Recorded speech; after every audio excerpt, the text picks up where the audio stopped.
Hello and welcome to the Crow's Nest. My name is Brandon Kane, and we're coming back at you with some back-to-back coverage live of these Mariners here in this early afternoon. See if they can go for the great sweep here of the Colorado Rockies. Our ace is going to take the hill today with Luis Castillo. So I thought it was worth tuning in. Nothing better than a Sunday afternoon game. Not a lot else going on here early spring. And again, it's always wonderful to watch Luis Castillo take the hill because he is truly a master of his art and the type of pitcher that is everything you'd want in kind of the ace of your staff, and that he gives you both the power element and the pinpoint element. You know, he can give you both. He, can be overpowering, but give you movement as well within it. He's going to work the whole entire zone. It's an artist. It's pure artistry. It's coming from a guy that used to pitch way back in the day. It certainly feels like that to me when I get to watch him pitch. So we're going to go today and do a little coverage. I thought today of a double dip on this, and I'm stoked for that. Let's see if our Mariners can get this sweep done. I think it's a great sign here that the team is really coming together early on and looking as well as they are. I know we had a little bit of a rough road out the gate, but things are starting to get a little bit better. It gets better. We'll see, though. We'll see if they can keep it up here. Get my last little notes in here on my deal with the thing, on the deal thing. Rodney Press Show, how you doing, man? It says, how are things, Brando? Who are the Hawks drafting with the 5th lock pick, I think you mean? Boy, it's getting harder and harder to quite determine what's going to go down with that for sure. I can give you kind of where I am with my, lean on it. And the way that it feels like it to me when you talk about the lean, it does feel a little bit like Jalen Carter, and the door to that has opened up with the meeting that they had. Schneider had some comments the other day that I thought were interesting in regards to this. And so I do believe that that if I'm laying my money down as a bet, I think that would be my money being laid down on that one. Young Bito Game, how you doing, man? Go M's. Go M's. Rockies are going to bring out a lineup here that's fairly similar to the one that we've seen recently. Jerkson, Profar, Bryant, Blackman, Crone, Ryan McMahon. Pretty straightforward down the line on this one.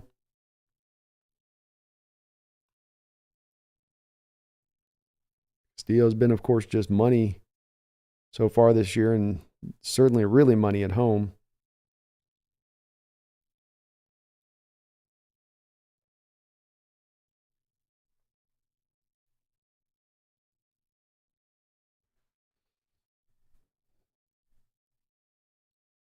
Good game today. Rockies are bringing out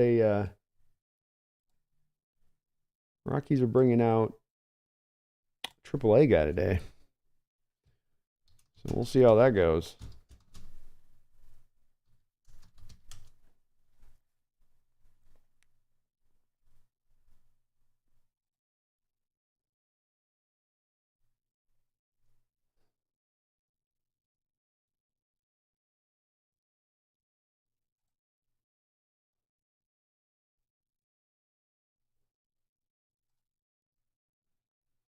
All right, so we were going to kick off the action here now.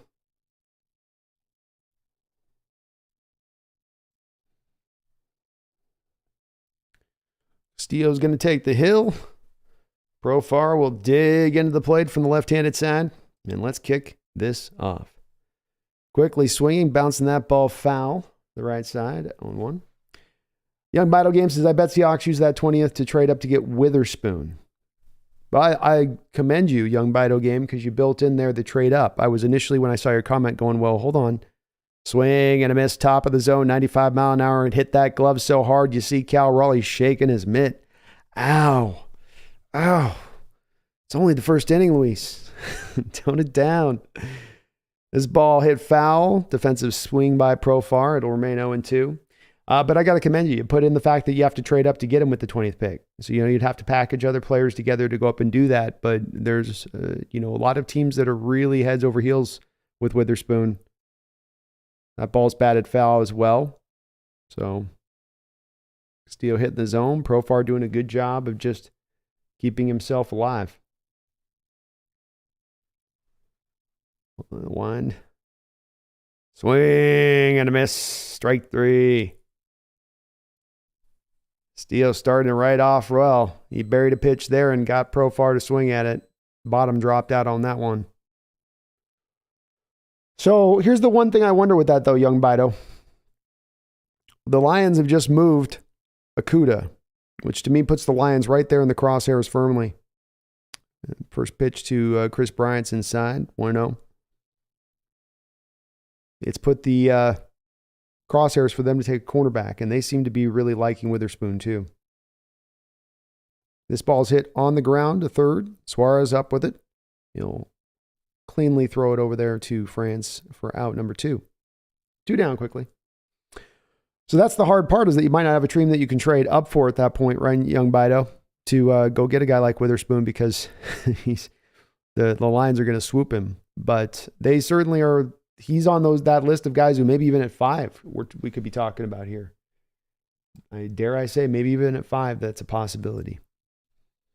All right, first pitch up here to Charlie Blackmon's a strike. A little bit of a wide, looked a little bit out of the zone there, but Castillo's an ace. You're going to get those calls. Ooh, that was licking the black.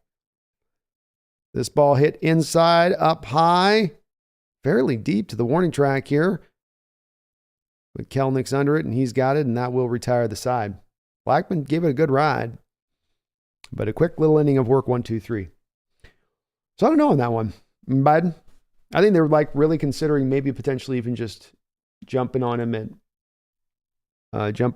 the at 5. Maybe they're really like thinking about that too. I guess everything's in play at this point. Let's see here. Let me try to add. It's a little first inning of work by Castillo. Good to see. Robbie Red, I'm so glad Kelnick's panning out. Now I'm feeling better about the Cano Diaz trade. You got to feel wonderful about it now if he gets to this, that's for sure. I know I do as well. There we go. I want to do the alert box.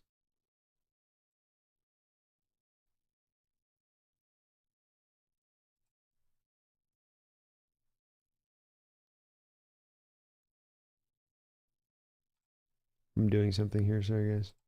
Bear with me, I'm distracted for a moment. I know this is riveting. There we go. That's what I wanted to do. There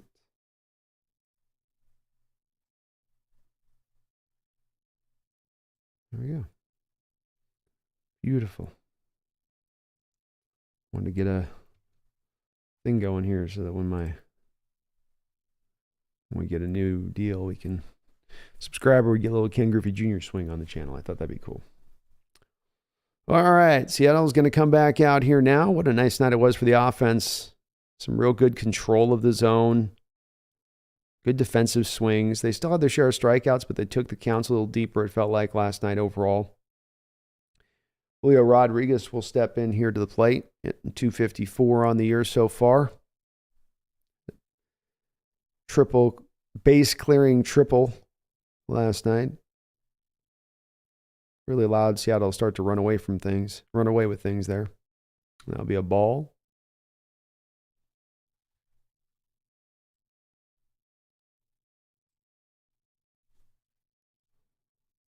Strike. Davis, the pitcher for the Rockies. Got a little bit of a mullet out the back of his hat. Ball 2.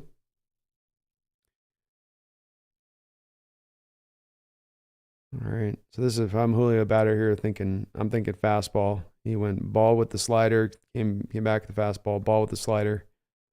See if the kid keeps it here. He did. He did.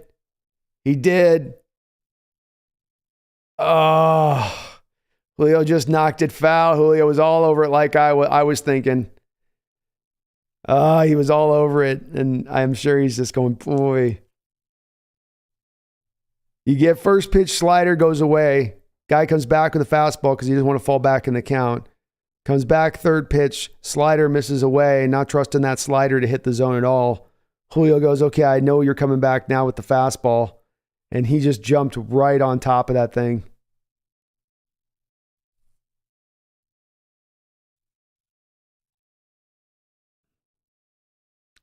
Two count now.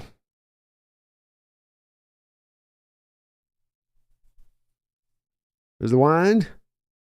Oof, got him looking there. Came back with the slider. Julio was probably looking fastball again there still.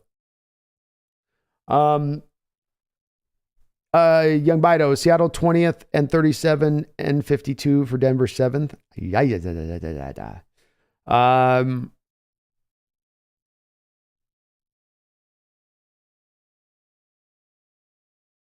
Ty France up to the plate. Let me contemplate it for a second. Strike. Heavy amount of sliders here from Davis so far. Seattle can get this kid into getting his fastballs. I have just kind of a gut instinct here that's where they can eat today.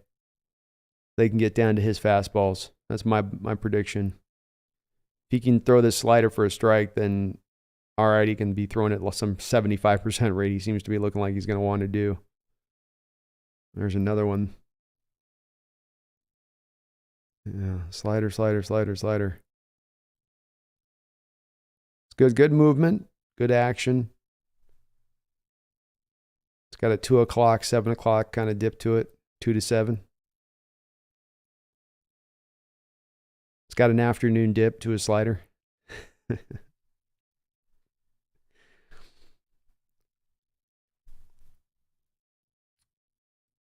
2-2 now.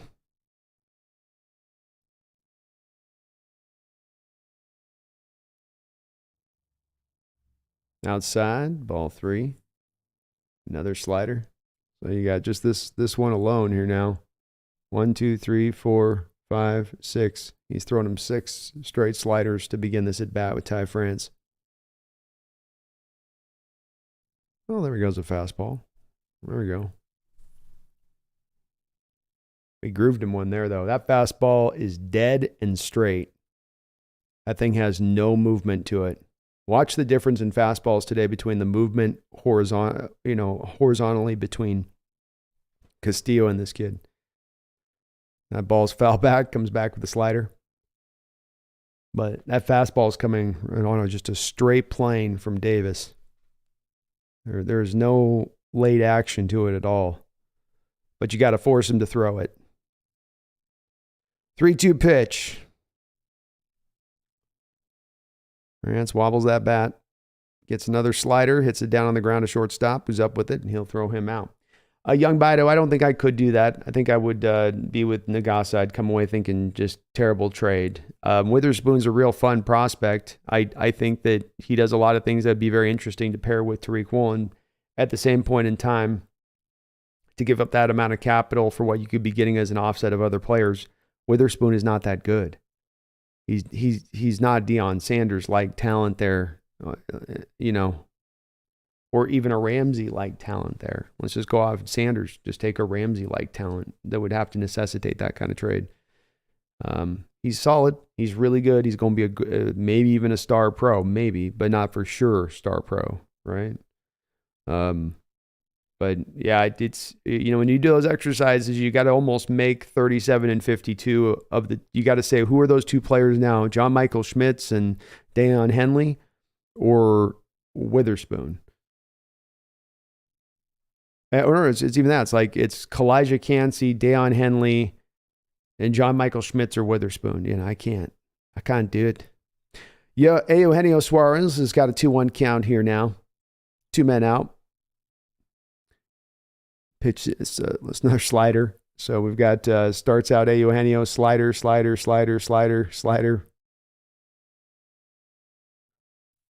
Holy mackerel. This kid's going to need Tommy John by the end of this game. Another slider. Yeah, I respect Young Bido. Throw it out there, man. I love that stuff. I want all of it. That's what we should be doing right now. We're 10 days out of the draft. 3-2 pitch here to Eugenio. Oof, got him on the fastball in the corner. Nice spot there by the pitcher on that one. Can't blame you there, Eugenio. He's like, he throws me a fastball now. I get it. I get it on that one. But no, we need to be throwing these scenarios out there. I think that's the way to kind of turn over what's the best route to go. As I've said, this is the best draft we've had in years and the most draft capital we've had in years. And we got to do this right. You got to strike on that right. You can't just think that just because you have these picks, it's going to magically get done right on its own. And maybe there's a smarter path to go. I will say about the theory about going out there and packaging the picks to trade up. This isn't necessarily the strongest draft within that, what I would call tier 2 range, which is a bigger range of a tier this year than ever before, but it doesn't mean that it's a better tier. And so those guys that you are getting there at that 37, 52 level are, maybe not the same kind of players you might have gotten in years past. And that's also a part of the consideration. That's why I did want to kind of give it a second to think about it. But I would just ride back along of, I need to be smarter as an organization. If I'm going to pick in the second round at that point, find the players that are going to be useful. Find the players that are going to be able to add and bring that all on. Because we need more than just a one-player help here too. You need multiple guys in that defensive line. You need a linebacker. You need a right guard. You need a center. You need running backs. You need receivers. Can't get it done. Nitro Hawk, what's up, man? This is always excited when you start streaming. Thank you, man. I was getting up this morning. I was like, don't want to, let's do it. I like how quick these games are now. It definitely, knowing you're not having to be in for the 5-hour experience on every baseball game, I think definitely opens it up more to being able to be like, all right, let's let this rip. Let's see what goes down today. And I think I'm going to we'll be probably stream for a little bit tonight on the Hawks Nest too. I think we'll be over there tonight. I'm deliberating whether I want to do a show on. No. I know, Kitty. I know. CJ Crone steps up to the plate, takes a first pitch strike. Castillo comes back again. 0-2 now. Luis does not mess around. He is coming right after you. Castillo quickly coming set. Slider low. Ball one.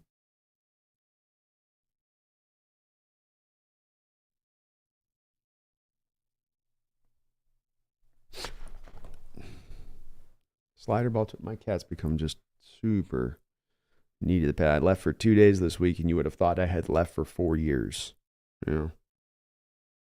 She wants to alien face hug me 24/7 since I gotten back in the place. 2-2. Another slider.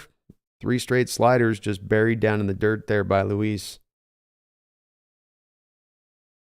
Come on. You can't hit your fastball.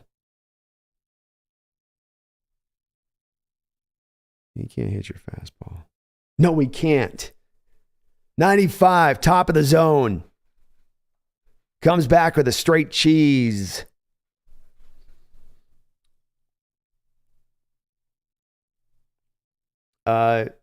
Young Bino game while scouting, you probably saw some interesting day 2 guys also. Totally respect it.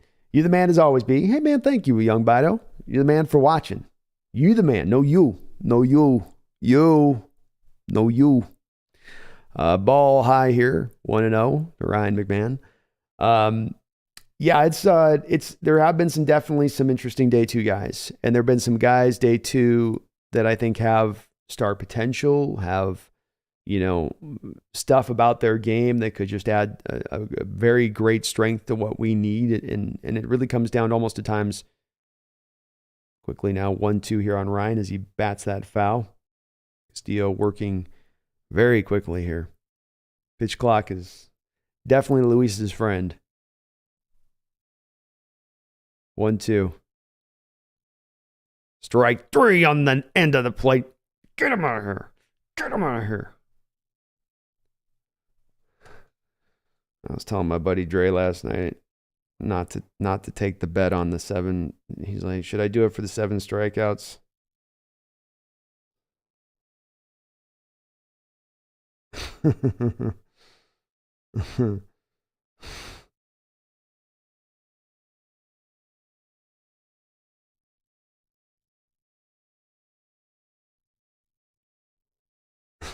Steal all your 3Ks.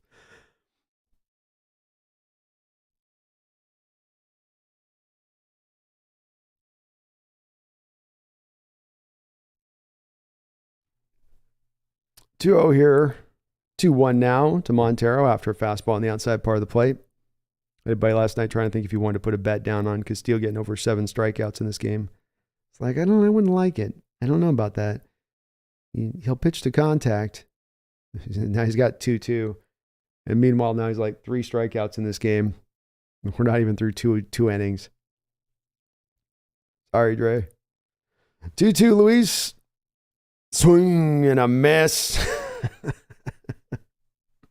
He's gonna sell. Oh man, we were breaking it down deep too.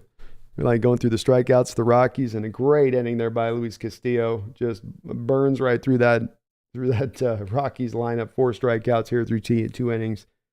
Woo. But Young Bido, Keanu Benton to me, wow. John Michael Schmitz, he's Creed Humphrey, but the inverse. Creed Humphrey was a pass blocker. This guy's more of a run blocker, but he can still do good pass blocking, whereas Creed could still do some functional things in the running game. He's more of a pass blocking center. Just those kind of things. Deion Henley looks like Levante David. Obviously if Darnell Washington goes, that goes without saying as far as the potentiality of that. You could look at Jamie Robinson or Sidney Brown types that have complete star potential and versatility all over the football field and what they could give you. You could just go for the ironclad right guard, just clean it up with just the meat and potatoes, big boy, man mountain type, Steve Avila, Osiris Torrance. There's a lot of other things I think that just have for me Young Biden when I think about those day 2 guys. And I've said this, I want more of a cluster of those picks in that place. I want as many as I can in early 3rd round. Get me to early 3rd round in the first 10 picks on down in through that 2nd round period. We could just get, if I was John, package picks, make this, move this guy here to get this, put this back over here, end up with like 4 picks in that section.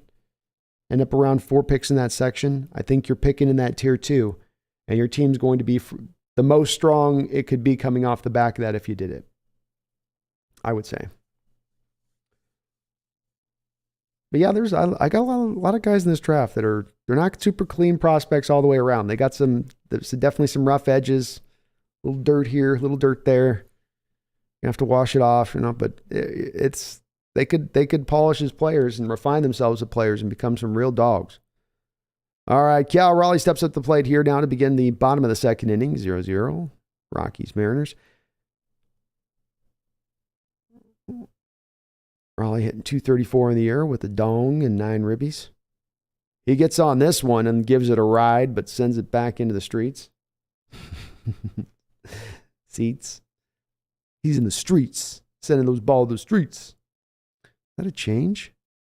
Wow.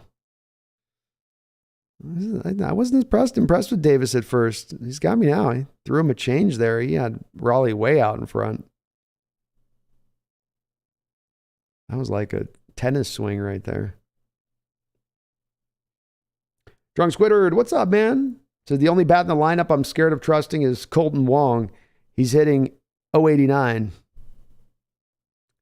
He might be the Wong man for the second base position. Looking back on it, I wrongly thought that he would be the Wong true fit. This hit out into left field, out in the air, but he's not been the Wong true fit. Instead, he's been just Wong. Sometimes Wong ain't enough. Sometimes you need the right. He's freaking me out too, man. Look, there's still some time here. He's coming over from the National League. Maybe not as, aware of these pitchers. Ooh, high and tight there to Teoscar. Had to spin out of that one. Teoscar got those high socks he's rocking out there. Hitting 250 with 3 home runs, 9 ribbies. Mariners feeling pretty good about his addition right now. Nice little slider, their first strike there by Davis. He's back to his slider thing here a little bit.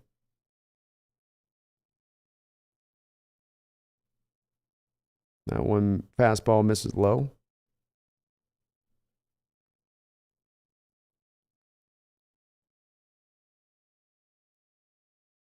See if he gives in. 2-1. Nope. Comes back with the changeup. And change actually has a little bit more movement on it than his fastball does. 2-2. Low. Fastball. 3-2. Good eye by Teoscar.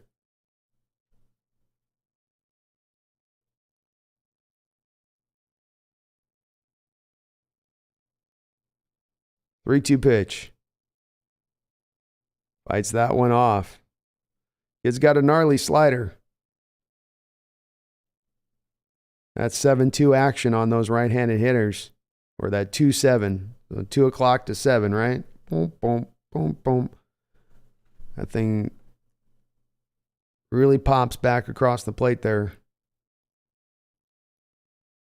Did it again. It's hard to pick up what's a strike. He just had to, that was ball 4, but he was still just trying to fight because you can't tell. It looks like a strike as it's coming across the plate. Davis already up to 29 pitches here through an inning and a third.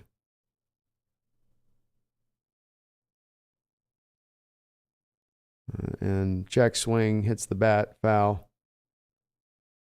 Count will remain full.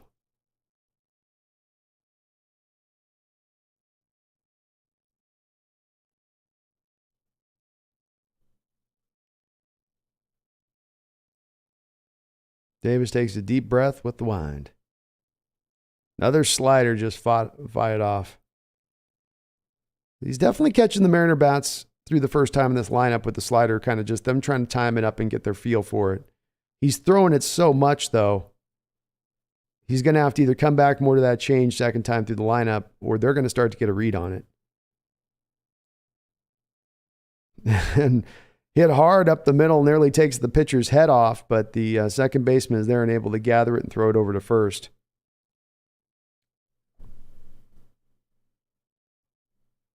Literally, I think took his hat off. Oh my gosh. That's scary because he turns his back and his head, the back of his head. Oof. Like that could have been super dangerous. The back of the head is not where your skull is most strongest. I think it's more if you're going to get hit in the head with a ball, I don't think you want the back of your skull to be where it's smacked.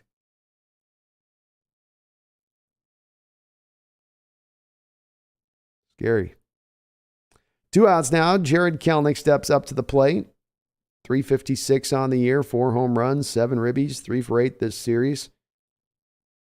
Continued his hit streak last night. Nice just going with it kind of swing on the pitch. So much of what's been impressive here in this 9-game hitting streak with him hitting .438 has been his ability to just use all the fields, to not try to do too much with the pitch. Trust his natural power, his good stroke. 2-1. Willingness to work the count like we're seeing here. But spraying the ball all over the field. Those hitters are locked in. They're especially the guys like this with some power. You're seeing what you're seeing here, the dead center power. You're feeling that. You know, that's when things are going right and well. 2-1. Oh, and he gets on top of this one. Oh, but it's just a line shot right out there to Blackman. Looked more dangerous off the bat than it was. He gave it a good rip, but not quite enough juice on that one. Not quite enough lift. Drunk Squidward says the Mariners should draft some second base prospects later on in the future. Agreed. I think it'd be a great thing if they could find a way to address it. I think that they're also in a position now where they can also go out there and look for it if there is something that does develop around the trade deadline on this one too, because you haven't necessarily married yourself fully to Wong. You didn't give up some kind of massive amount of assets to this. You know, he was kind of a mid-cost option to bringing him in when there wasn't a lot of options out there to go out there and get. I think there still is time to kind of determine if he is or isn't the wrong man for the job. But I still think there's time to let that play out. And I don't think it's certain right now that he is not going to get it done. He's got a fairly decent track record of at least being stable. And what we really need from the guy more than anything, just give us 250. Can you give us 250? We don't need a lot more than that. Maybe a little bit of the power that you were putting in last year. But just get us to 250, because we've had so often it be like a 200 in the lineup going out of that spot too often. It's just the elimination of the black holes in the lineup. And you've done this now with Teoscar and Kelnick. That stuff's done. You do it here now with the second base, and the whole rest of the lineup will probably I would say, absent somebody having some fall on their face moments this year as far as just falling off, which I don't think is likely to happen. But certainly wouldn't be a bad way of going. I mean, I know they've got that shortstop prospect they just got out of Latin America who's really impressing everybody in spring training. And I know he's a shortstop right now, but there's also potential there that you can end up maybe moving him around.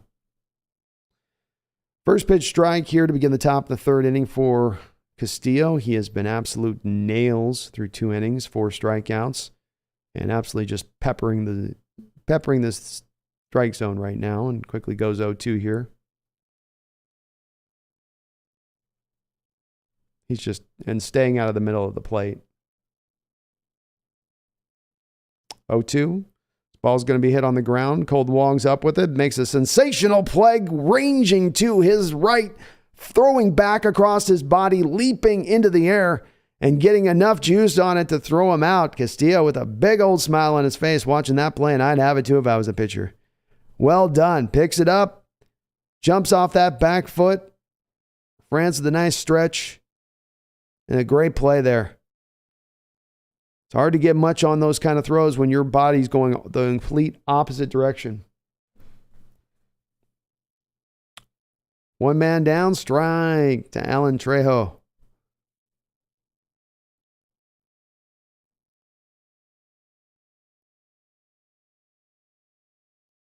Strike 2. Top of the zone, fastball. You're a Rocky right now. You better get in there and start swinging the bat. Get that bat off you. And right now, Trejo trying to call for time and set to throw off Castillo's rhythm here a little bit. 0-2. Barely. Strike 3. Looked like you might have fouled it first, but nope, did not foul it. Castillo got him to swing at a fastball up and away out of the zone. That rising fastball with the movement. Hard to get a beat on where it is. And he puts down Trejo, 2 men down. 5th strikeout for Luis Castillo. First pitch swinging, hitting high and far, but that will drift foul. Brian Severin up to the plate, 3 for 7 this series. Joka, what's going on, man? It's good to see you in the chat. He says, Kelnick's a monster now. He's looking good at the plate. Even when it's not going right or he gets an out like he did a second ago there, you still feel good about the at-bat. Taking the pitcher deep in the count, and then lacing one out there. 1-1. That ball's hit foul, 1-2. Castillo just living in the strike zone first time through this order of the lineup of the Rockies.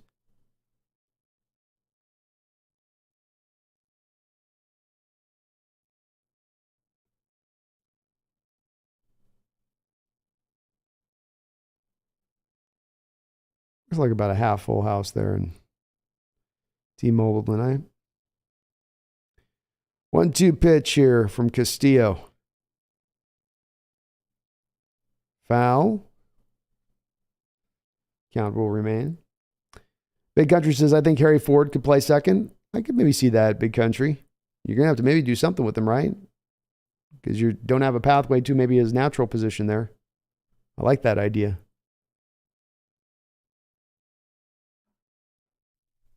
I do like that idea. I feel like there's a creative way you could come at it without necessarily doing the draft. I do love, if I really like drafting for value in football, I'm extremely that way in baseball. 2-2.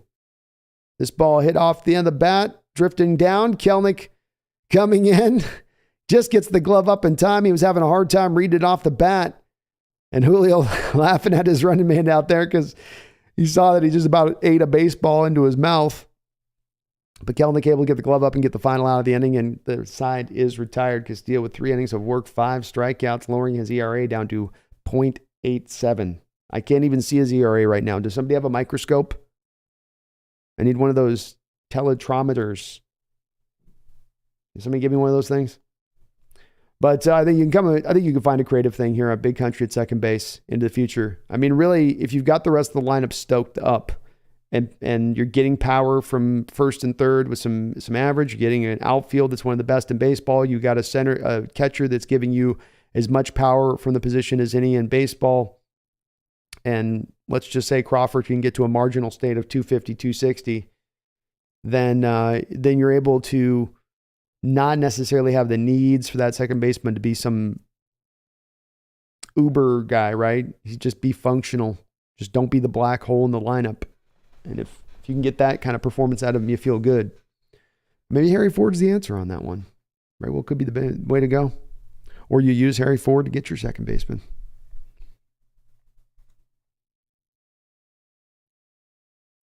Jokas says, it looks more and more likely that the Seahawks are going to draft Jalen Carter. What are your thoughts on what I was hoping for Will Anderson, but seems like the Colts or Arizona could take him? Well, for me, if the pick comes down purely to between Jalen Carter and Will Anderson, I'm a Jalen Carter guy. I think his upside is higher, and I think it's for more of a position of need. And I just like Carter just a little bit. I really like Carter's upside. I think Carter has maybe not quite Hall of Fame talent, but right at that level of just right about there. And I don't think Anderson has Hall of Fame talent. I think he's going to be a really good player in this league. Jerry Kelly. All right. Let's begin off here now, the bottom of the third, with a quick swing and a miss here. A.J. Pollock up to the plate. Hitting 136 here so far in the year. Pollock, like Wong, 2 newcomers that have yet to really impress outside of that 2 home run game that he had early on in the season. 0 for 6 this series. He's getting his lefty, righty. You're getting your splits the way you're supposed to be able to feast on them. And quickly 0-2 here.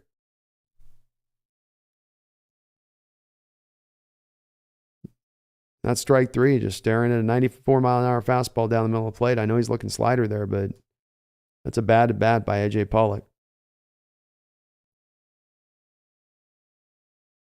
That could end up being the other place they were going to have to look to address. Is getting another right-handed stick that you can get out for those lefty matchups. Or wait, they have him out there as a right-hander right now today. Pollock's isn't he a lefty guy that he slays? Why do we have him out there against a right-handed pitcher? I'm totally confused now. 1-0 here to Wong. One of you guys can maybe let me know what I'm thinking on that. One of you guys explain what I'm thinking in my brain on that one. Wong surprising 0 for 3 this series. Made a great play in that last inning, though. Got a 2-0 count here. Oh, good eye. That was a beautiful pitch, man. That thing was right on the black. I'll give Davis credit. I love movement on his fastball, but he can spot his pitches. 2-1. What was that, a 91 sinker there? Was that? Guy's got 4 pitches in his belt, huh? 4 repertoire. 2-2 here to Colton. The wind. Nice little swing there. Punches it out into center field. Wong with a base hit. Nicely done, Colton. Well done. Well done.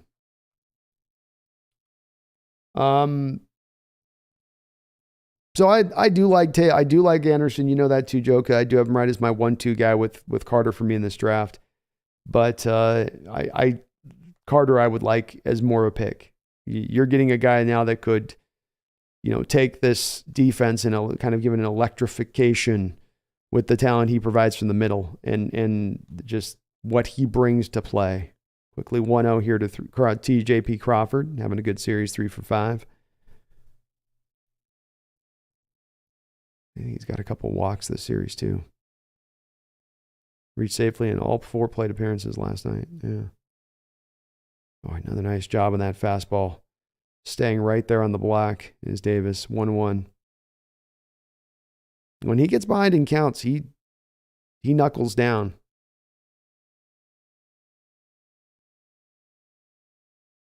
One. Quick throw over. Wong gets back.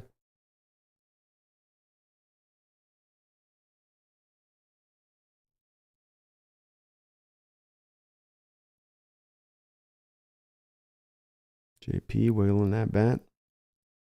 He'll hit this on the ground up the middle, and that's going to get through. Wong's going to keep getting over there to third. Got just enough on it. The second baseman made a dive for it. JP Crawford was able to just bang it through. So Mariners doing some damage up the middle this inning with the little guys getting it done here. Good job by Wong there, too, to be running right with that pitch. Did not go in full speed the whole way. No hesitation. And just out past the outstretched hand of the second baseman there.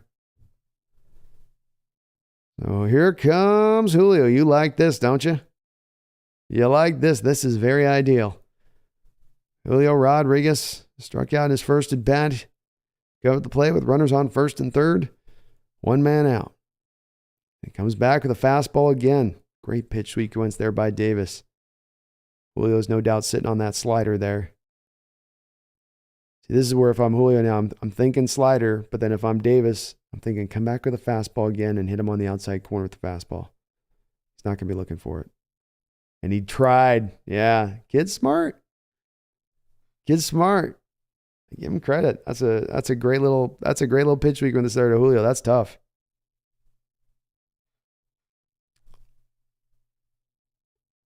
One. Now I don't know what's coming if I'm Julio. Big swing and a miss on the slider. Strike 2.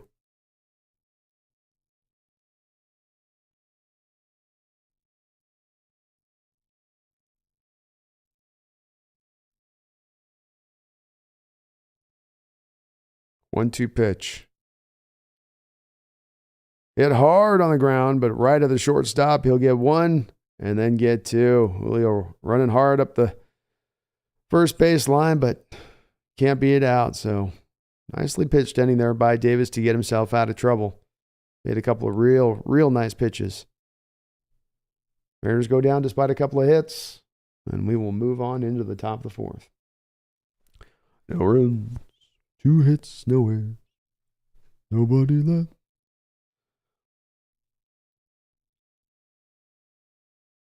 Sam the Great says he's played only catcher and DH so far in his career. It'd be probably a tough transition for him. It's possible. I think they would start to be doing that right now if they were really intending to do it too. Keep coming back to the thought process that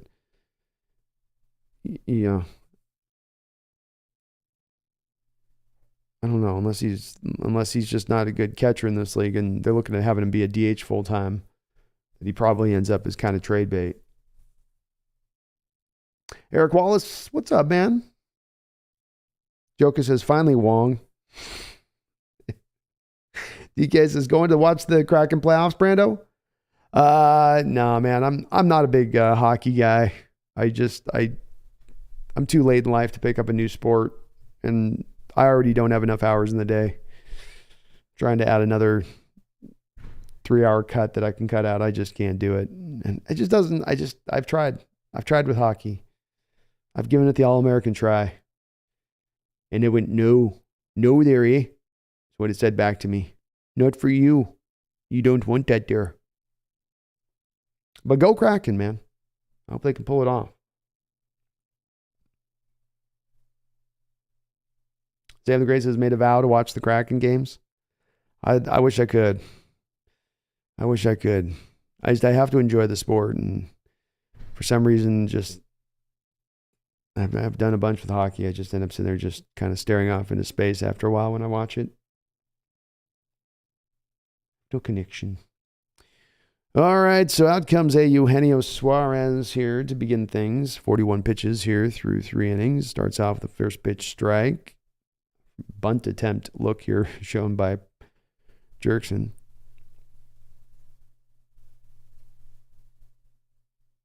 High, ball 1.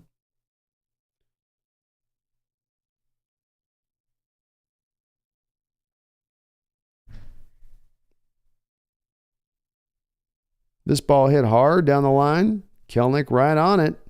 Looked like a little bit of trouble at first there, but Kelenic got it tracked down quickly.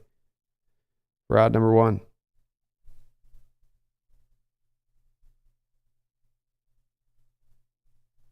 Joker Robbie Ray coming back soon?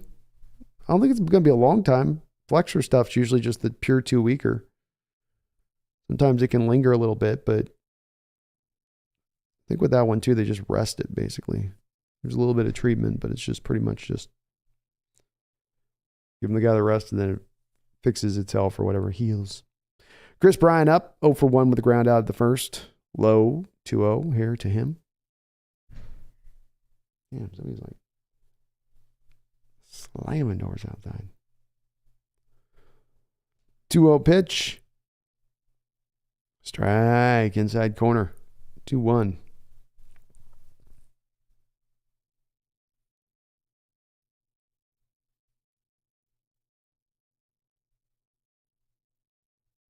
Strike, fastball, top of the zone, swung right through it. 2-2. Castillo is always dealing, but he is definitely dealing today.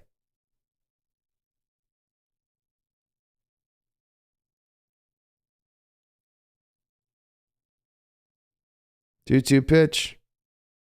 Swing and a miss. Strike 3. Set him down. Rocky hitters are even trying. They're getting these 2-2 counts, and they're trying to like step out and take a second and do something to give themselves a little bit of just to set out, get him out of his rhythm here, and it's not working. And he put that right at the bottom of the zone. Nasty movement. Great placement on that pitch. 2-man down. Low, ball 1.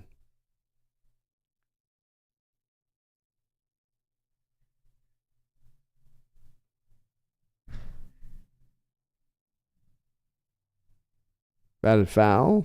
1-1. Tommy says, besides Carter, I'm hoping somehow we can pick up Will McDonald. I think he's going to have a very productive NFL career. Well, let me get that just a sec here. 1-1. Strike. Is that a change? Ew, he brought out the change on that one. 1-2.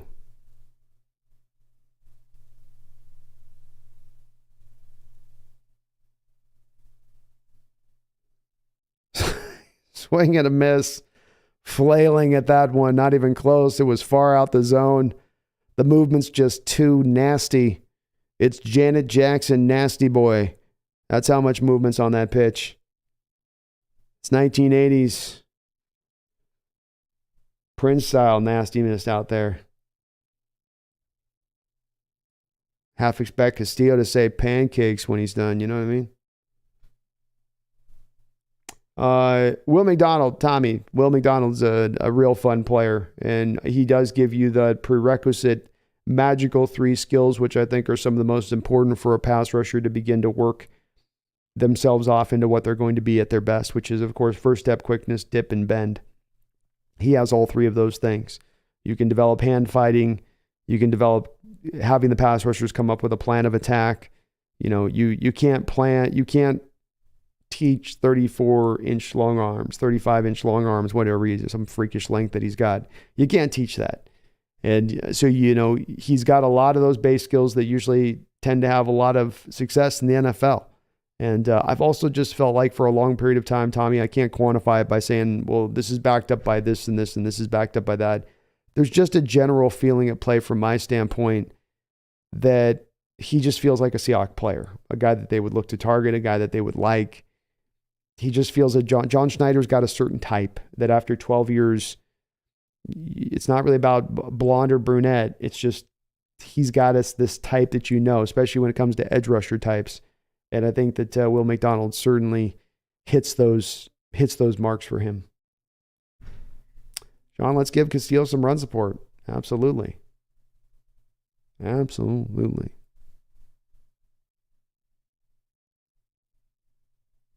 Joka, is he perfect so far? We don't ask those questions, Joka. There is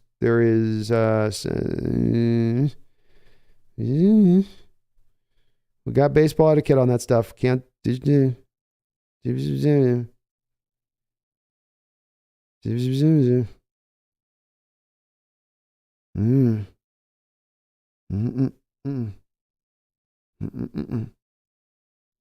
One-0 outside. 2-0 here to tie France to begin things. And yes, let's get Castillo some run support, Sean. Please. Please get me some run support. Outside. Ooh, give him a strike on that one. A little healthy strike zone on that. That was a little healthy. 2-1. Strike 2. It's a gnarly little pitch.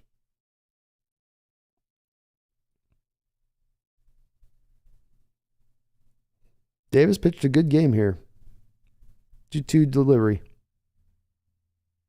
Low. Good eye there by France. That's a tough pitch to hold off of. Another just wonderful pitch by Davis. 3-2. Outside, ball 4.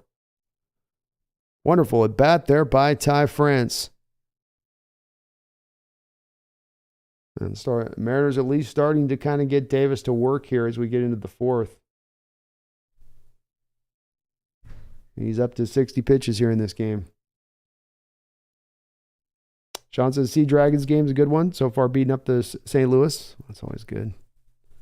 Our boy Josh Garden looking sexy out there.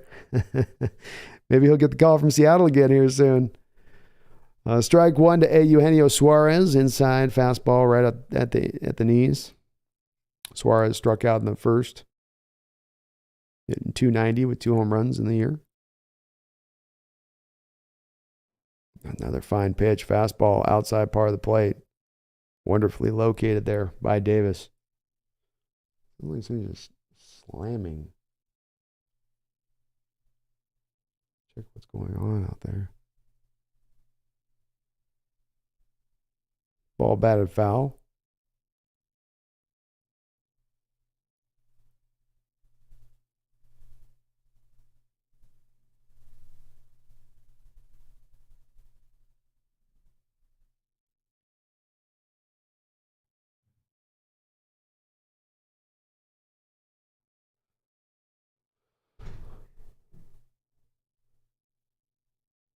Oh, 2 pitch here to Eugenio.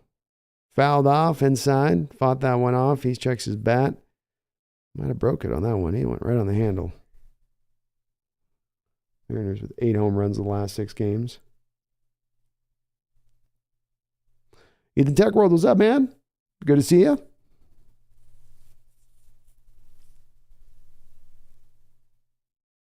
Oh, 2 here to Eugenio.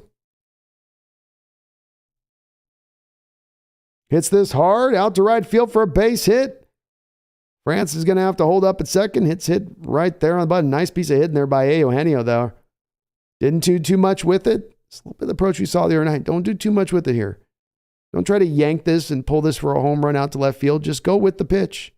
You got a huge hole there to the right side. And if he pitches you on the outside part of the plate, it's so much easier to then go with that pitch. It's all aligned up there for you to do it in that way. The Mariners are threatening here now. 2 men on, nobody out. Bottom of the 4th. Davis decides to try to pick off Ty France because he's definitely going to be trying to steal third base.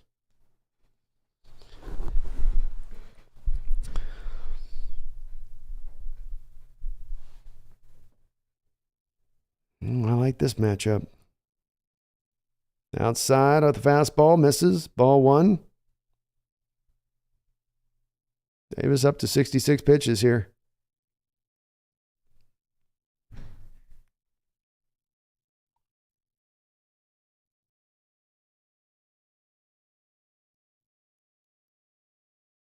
Oof, got Raleigh to swing at one out of the zone. If Raleigh ever can learn to control the zone, he's going to be just gnarly. But he gives away a lot of swings on pitches out of the zone.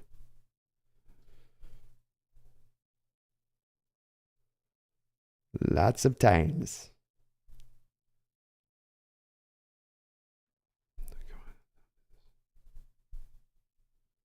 Outside.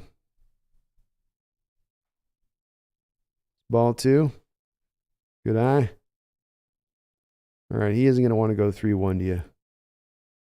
Sit on the fastball.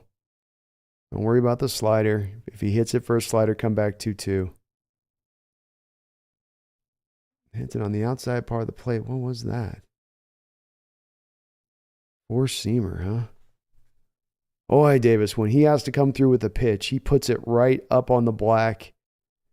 He's just barely just licking the zone on some of these pitches that are just, you're looking for something meaty, and Raleigh fouls that one back. I feel for the hitters on this because you've got him, and then you're just hoping he gives in and gives you a little bit more of the meat of that plate, and he's not doing it.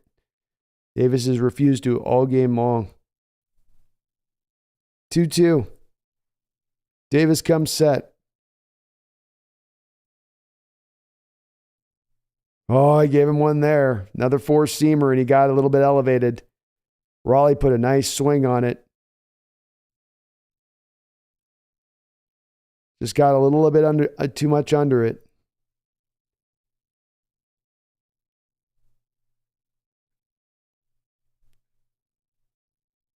He's going to come back with a slider now. He ain't throwing him another one of those ones.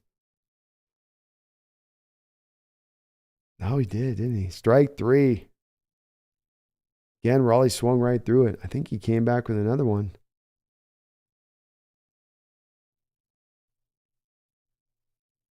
Looked like another four-seamer. He got that one low, though. He put that one down by the knees. That's where they always say a pitcher will sometimes only give you one pitch to hit in a bat. And he got that one pitch and just swung right through it. Teoscar Hernandez up to the plate now. He's first pitch swinging up the middle, and this looks like a double play ball, and it is going to be one. Quickly out. Boom, boom, boom. Mariners again. Couple opening singles, but can't get much more from it than that. Almost just about would have had probably bunt there with the way Castillo's pitching. So let's just get him one. Let's just get him one.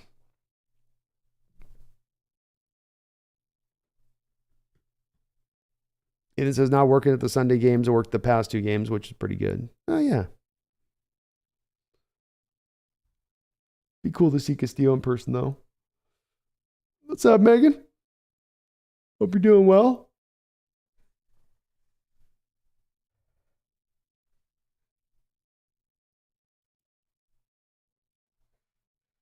I know how it goes. I was having a late night last night.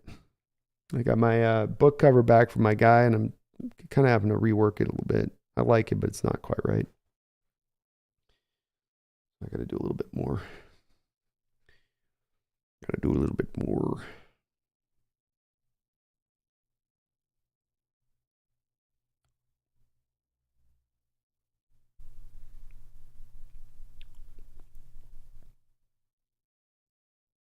Hope you feel better.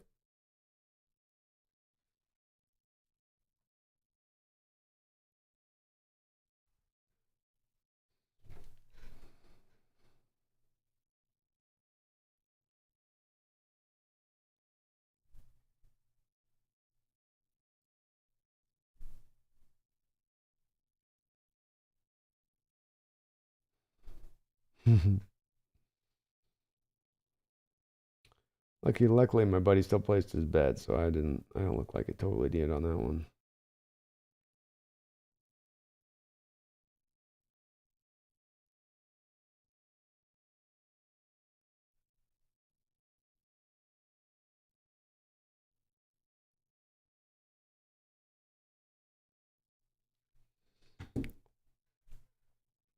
Ethan says, Brandon, have you gone on your LA business trip yet? Yes, I did. Went out and got back, and it's all done. Castillo got an 0-1 count here quickly. Now 0-2. That ball's fouled off. So, yeah, it was an in and outer. Ethan. Go out there, get the business done, get out.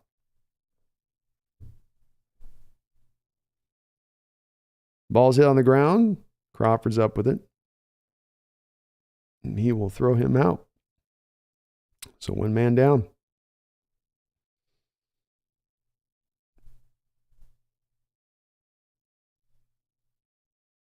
Megan says, we'll hit you for some Howard when I'm more awake. Sounds good, Megan. For sure.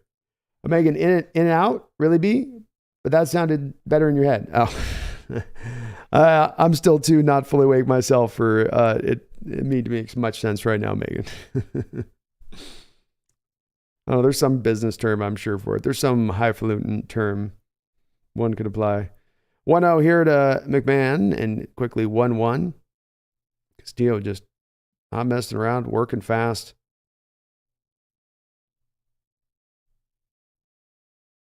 Like how he's pitching. Outside. 2-1. Did I go in and out? I'm not a big in and out guy. I got a burger at like a real place. Like a real burger place. What's the score? This is Megan 0-0. This ball hit foul. That'll make it 2-2. So still no score as of yet. Mariners have threatened a little bit. They got 3 hits in this game, but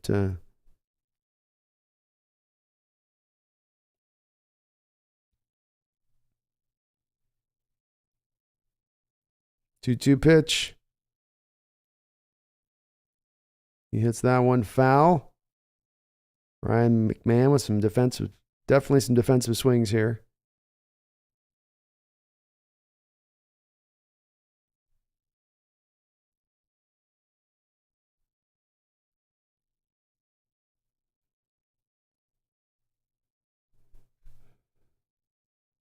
See what Castillo comes back with.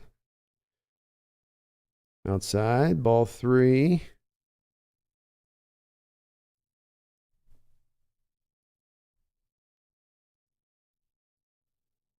Three and 2.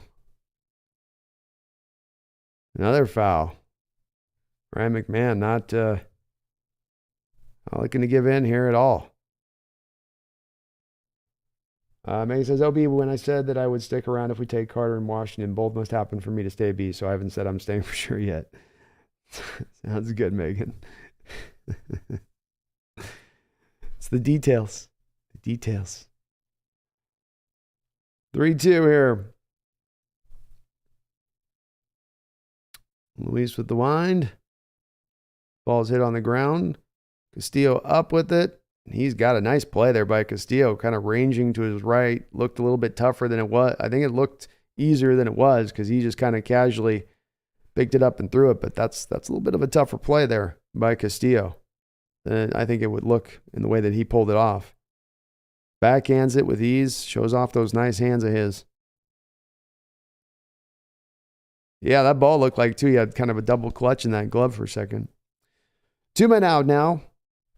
Top of the 5th inning, 0-0. Alajuras Montero steps to the plate. Struck out in the second. Swing and a miss. 1-1. Big Country says great 5 innings. I'm not saying the term yet. Don't want to jinx him. Exactly. Exactamundo. 1-1. This ball hit up into the air, skied high to left field, and A.J. Pollock is under it for out number 3. So we've got 5 innings of work by Luis Castillo, 7 strikeouts. Look out. Look out. Megan says, oh, and by the way, B, Ollie is very pleased that you like cats as much as he does. He has 3, and when I told him about Pumpkin, he smiled and said, B is cool. He was all right before. He was like, but he's cool now. I'm glad he does. He would love my cats, Megan. He would certainly love Megan. Or Pumpkin. She is absolutely, a live wire. She's been on it since I got back from my trip too. She's just, I feel like she wants to do the pirate parrot thing, Just sit up on my shoulder and assess things. Even right now, she's kind of like, why are you doing that again? Look at me.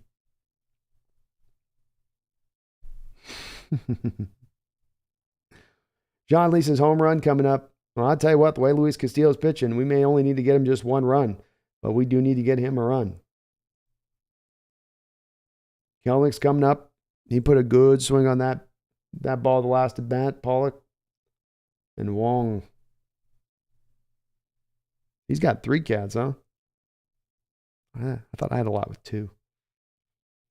This is I joined intramural softball at UW. We just had a scrimmage today. I've just missed playing baseball so much. Oh, I get it.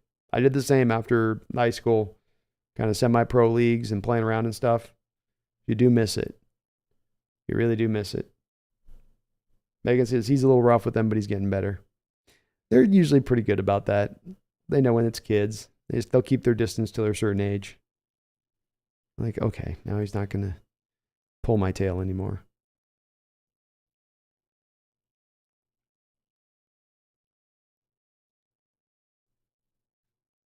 Yeah, the cats know when they've got a ruffian kid on the loose. They're like, get out of the way. Bottom of the 5th inning, Jared Kelnick up to the plate. Ball bounce. As great as Castillo has pitched, Davis for the Rockies, coming up Alpha AAA, has matched him indeed step for step. Whenever he's got into trouble, he has just hunkered down, gritted his teeth, and found a way to really put out some nice pitches. 1-0. Bounces the ball again. Second straight pitch there. Davis kicks at the dirt a little bit. It's not like he's kind of liking his landing zone there. Catcher's telling him, all right, we got to be careful here now. You're 2-0. This guy's red hot. Don't groove this one. Stay with what you're doing. Understandable move there by the catcher. Because the pitcher will oftentimes go back to, okay, now I got to just get this one in here. This tight game, I can't just give him a free pass.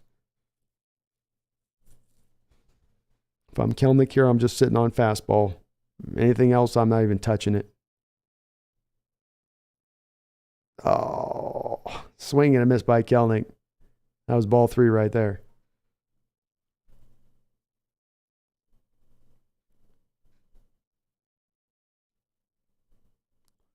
Two one.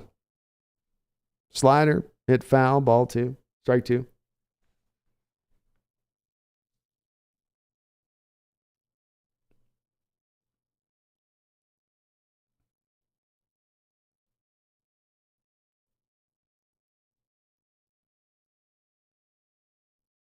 Two pitch.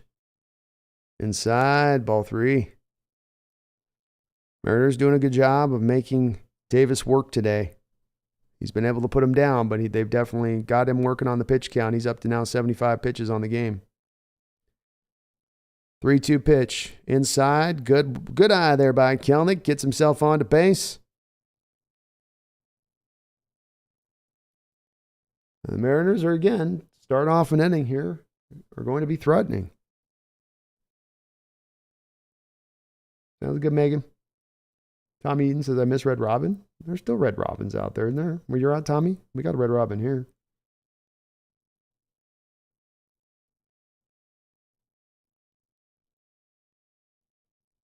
Strike there here to A.J. Pollock. I thought Pollock was a splits guy. I don't know. Thrown off. I thought Pollock was, you wanted him the lefty-righty matchups. Why do they have Pollock out there on a righty-righty matchup? Isn't that where he really struggles? And he's quickly 0-2. I mean, he went down on the easiest strikeout before. He doesn't seem very comfortable against right-handed pitching. Why does Service have him out here in this case? Can somebody give me a little bit of in-depth on this in the chat? I don't quite get this. 0-2 to A.J. Pollock. And Kelnick running with the pitch would have had it stolen. Pollock swings and bats it foul back.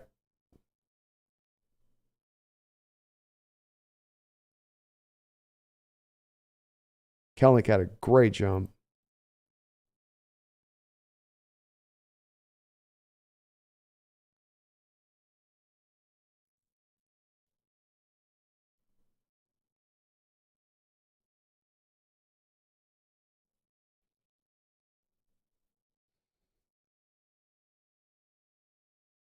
Ugh.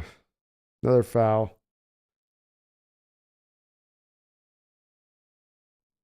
Ethan says, if not Pollock, I think it's Tommy Patella. Yeah, probably right. Ugh, black holes in the lineup again. DK, yeah, Pollock's a righty, but then I thought you brought him in for the left-handed splits against left-handed pitching is the reason he's in here, I thought. Maybe I was wrong on that. I'd rather have Tom Murphy out here hitting than this guy against the righty. I guess Tom can't play left field, so I probably should shut up on that. You were trying to give Teoscar a rest, I'm sure, today. But this Pollock guy does not inspire a lot of confidence up the plate for me. 1-2.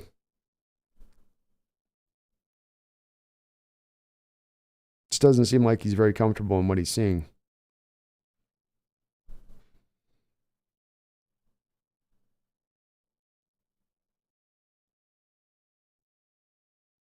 Gets on this one, though.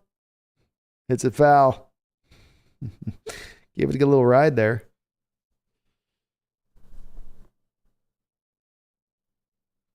That DK Pollock is the split guy? Okay. So I wasn't misremembering that.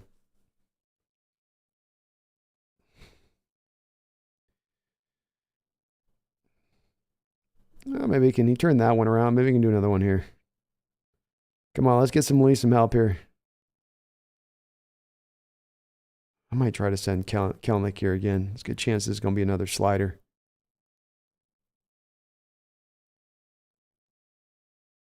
That pitcher's not even checking Jared. Oh, he came back with a fastball. 2-2.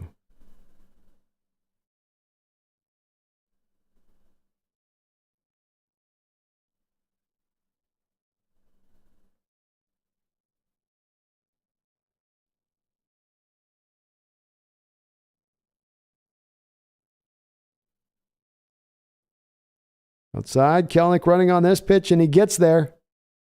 No, Jared. No, Jared. No, Jared. Jared, no. He gets over to third. Ball's overthrown it past second. Jared motors on into third. Good job by Jared Kelnick. Pitcher wasn't paying attention to him over there. And he already had that one nice jump. Your manager going, okay, give him another shot there. Not a great throw by the catcher at all.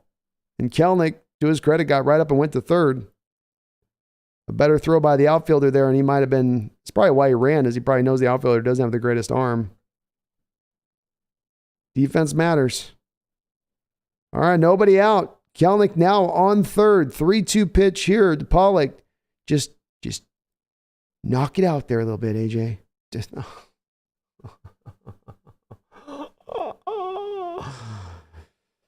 swing and a miss at ball 4. As I said, he just did not look comfortable up there at the plate. Well, Kelnick's done the hard work for him. So, Colton Wong, come on now. All you got to do is not strike out. Just don't strike out. Just tap it in. Just tap it in. Strike one. Just tap-a-roo. Just tap-a-roo. Just tap it in. Just a little fly ball out there. Infield up for the Rockies. Kelnick on third. All right. Oh, God. Come on, Blue.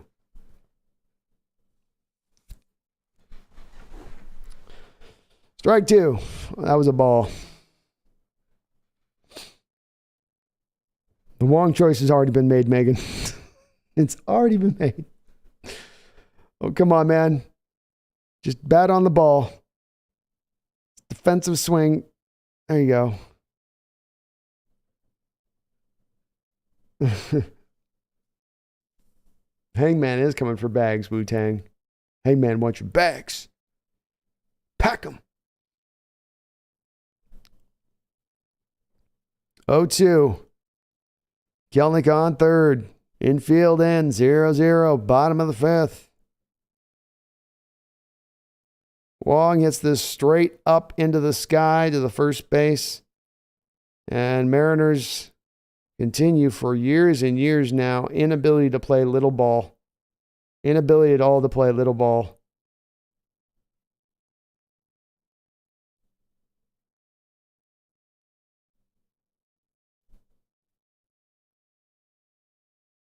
Oh, you got a guy in third, nobody out. Just neither of the two guys can get him in. Brutal. Crawford up at the plate, takes first pitch ball.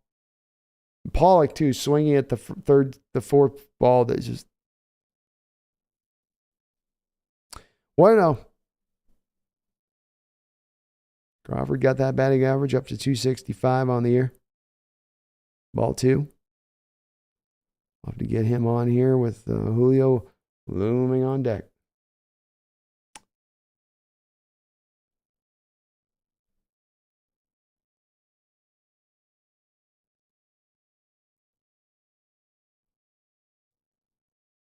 Good eye here by Croft. 3-0 now. Have a great day. Says, I've seen too many pop flies in important moments. Me too. For its last couple of years, it's so annoying. Because a lot of it, when you're trying to, lift the ball and all that, it's like Wong was doing there. If you're going to lift the ball, you try to drive it opposite way. It's easier to lift the ball driving it opposite way. When you yank it like that, you're going to have more of a tendency to lift it up into the air. And if you're watching Wong swing on the previous pitch to the pop-up, he's swinging fully from his belt. He's not just trying to put like a level stroke on the ball. He's like, trying to really gun it up a little bit. And it's like, don't do that. Just go with the pitch. Get the barrel of the bat on the ball, and something good's going to happen with that. And we've seen it for years. The Mariners having troubles with this, where sometimes it gets frustrating because they just don't. You can see the method that they're applying in the moment also not being the correct one, on top of the result not being the right one too. Sometimes the result's going to fail. That's understandable. But if you can see the approach of the plate's not exactly great, then that's... Pollock swings at something 7 inches off the plate, and then Wong swinging from his heels on back-to-back pitches and then pops one up, which is definitely something that happens when you're swinging from your heels. Tommy says, M's need to play more like the 90s Braves, the type of team we have. Well said. It's hero ball, like RW. Yeah, that's how I see it too. You can tell when a guy's trying to swing way too hard, when they're trying to, and I know he's a smaller guy, so he's got to, gin it up to get the power. 2-2, Julio up to the plate now. Beautiful pitch by Davis. Fastball right on the black, outside part of the plate, 0-1. As he has all game, when Davis needs a pitch, when Davis needs to get himself out of this trouble, he's coming through with a real nice pitch in these moments. 0-1 now. Julio gets up underneath it, skies it high. This looks like it's going to be playable on the first base side, and that's going to retire the side. But Tommy, I think it's absolutely the way that they've got to play is a little bit more into that. There's certain guys in this lineup. I don't mind if Julio has this happen. If you're a Wong type or you're a Pollock type, then you need to be a professional hitter. You're already barely hitting your weight. Then when it comes to small ball moments when you need to poke a guy in from third base, you better get it done then on that. You better be able to be at least supplying the team that. And it's discouraging when you're not able to give them either or on that. You're just kind of a bit of a waste of space in the lineup then at that point what you're doing. Mega says, the Crow's Nest, dumb question here. I just woke up, so forgive me, but what happens if it's 0-0 after the regular season innings are done? We go into extra innings. And it will go on forever. Yeah, Sean, this isn't some of those Kingdom Mariner teams. You don't have power like that through the lineup, and you're not playing in a bandbox stadium. You have to scratch runs out sometimes. You got an ace on the hill here, and you're not scratching any runs out. And I know the whole thing with Raleigh coming up there, that the whole new analytic thing says that you don't ever bunt with a guy like Raleigh in that moment and push those guys over first to second with nobody out. But it's one of the new ball moments things that I don't buy. I think that's stupid at times. It takes nothing into account for the situation or what's going on there. It's just all about like, no, you don't want to give away out. So you should never bunt the guy over, especially if you have a hitter like, I don't like that. If I got my guy on the mound and he's dealing like Luis is dealing today, then scratch out that run and let's see if we can just bear down. Sean Lee says, I'm getting those sick King Felix vibes with the lack of run support. Yeah, me too. No room for error. Guys pitched a whale of a game. And I understand Davis has pitched great too as well, but come on. Come on. Big Country says, I feel like bunting will be more valuable with all the new rules changes. I think so too. Well said. Ball here, out the gate by Castillo. So we head to the top of the 6th inning.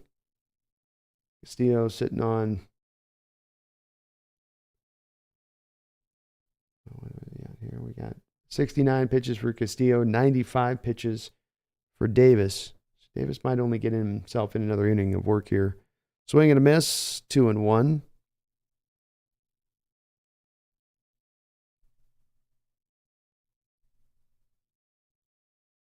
Castillo with the wind. Swing and a miss. 2-2.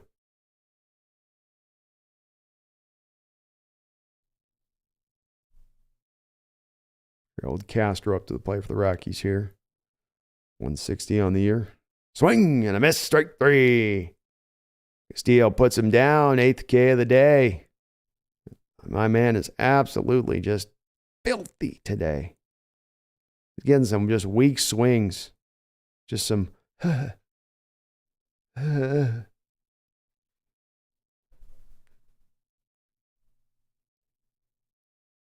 Alan Trejo up to the plate now. Swing and a miss. Another just meek swing there on that slider going all the way across the plate.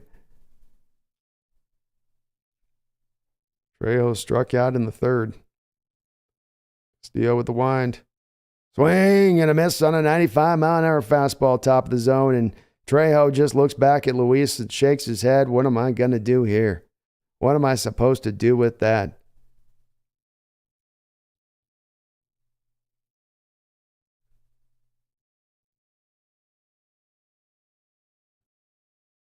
Luis with the wind. Outside on fastball, 1-2. Megan, I've hit that same wall. 1-2 here by Allen. Just gets enough of it, does Trejo, to foul that one back. Yeah, it will remain.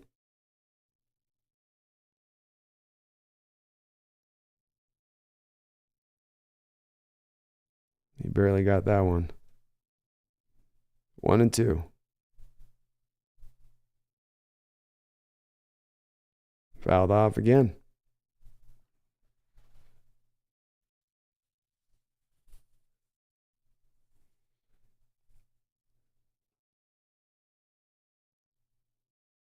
Ball hit up into the air to Kelnick and right. He's riding underneath it, and that will be out number 2. Folks, remember the old Sean, there's the old rule of thumb here, folks, on the mentioning of the thing that shall not be named from the channel here. There is some deeply bound 100-year-old codes some folks are breaking in the chat on this one. If you guys know baseball, then you need to understand. You guys, I know we know how to talk everything going on in the game, but like, I'm...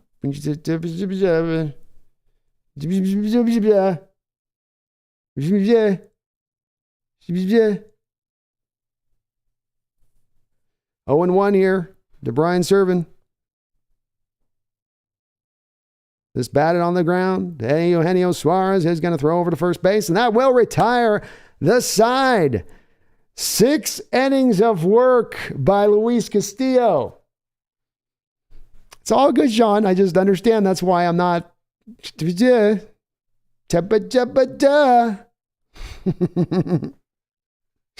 Yeah?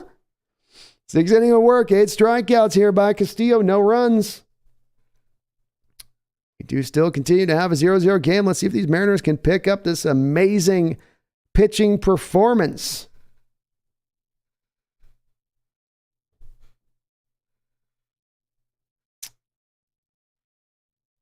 Sam the Great says 2:32 and we're already in the bottom of the 6th laughing out loud. It's going to be a 2-hour game, man. In and out. And yeah, I agree, Tommy. The pitch clock is the best thing for Major League Baseball ever. People ask me all the time, this is a beautiful, wonderful thing. This is what was desperately needed for the sport.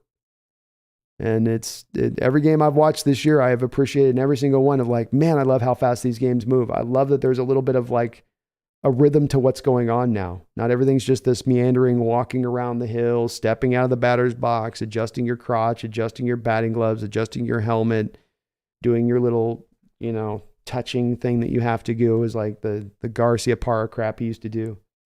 No longer. You guys, the thing has no run tradition, supporters tradition. It could be that. I hope they can grind out one run here. We got the top of the lineup coming through now. Let's just get a ding dong. Let's get a walk and a ding dong. And then that hopefully would be enough. Sam the Great, finally they did make good rule changes for once. Agreed. Smart for the game. Tommy says, it's not even that fast. It just feels appropriate to me. This is how it should have been. I agreed. Yeah. We're talking about this the other night, Tommy, where, as I said, back in the day in the game, in a way, it was played in the 50s and 60s and 70s. It was not with guys just walking around taking their time. They got in there and they let it rip. Guys stepped in the box and they pitched. Go watch those old games in the 70s and look at the pace of play.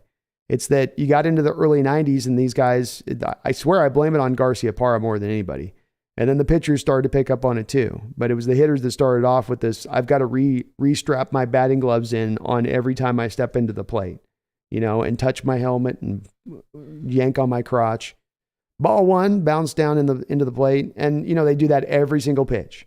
And then all the batters started to do it. Like it was like a ritual that you were going to create. Ty France up now. He walked in his last at bat. We do have a pitching change here, so we thank God we got Davis out of the game. Oof. That guy was gnarly. 5 innings of work, 5 strikeouts, 3 walks, got himself out of any kind of trouble he got himself into. We're better for him being out. And Ty France has got himself quickly here into a 3-0 count. Then we get right into this bullpen. Megan says baseball makes test cricket seem like a quick game. Speeding up this year, though. There you go. You got a fastball at the bottom of the level, bottom of the edge. Have a great day, says crotch grab adds 10% accuracy. Facts. And then you barrel up the ball more, 5% in addition to that. So it's got a compound thing to it. Up high, very nicely done by Ty France. Draws his second walk here of the contest. And then the opening walk in this inning. Very nicely done. Very nicely done. Tommy says, laughing out loud, no more. I completely forgot about that. It was like Sergio Garcia, the way he stepped out. It was.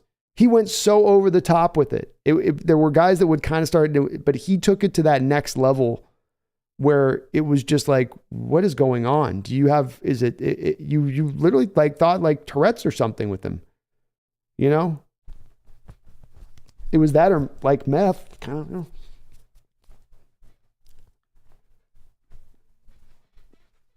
what is going on with you? The guy could hit, he could rake, so I guess, who am I to say, but it drives you crazy watching baseball with that when you're watching every batter in the lineup doing some sort of differentiation of that. 0-1 pitch here to Eugenio Suarez. Hit foul, 0-2.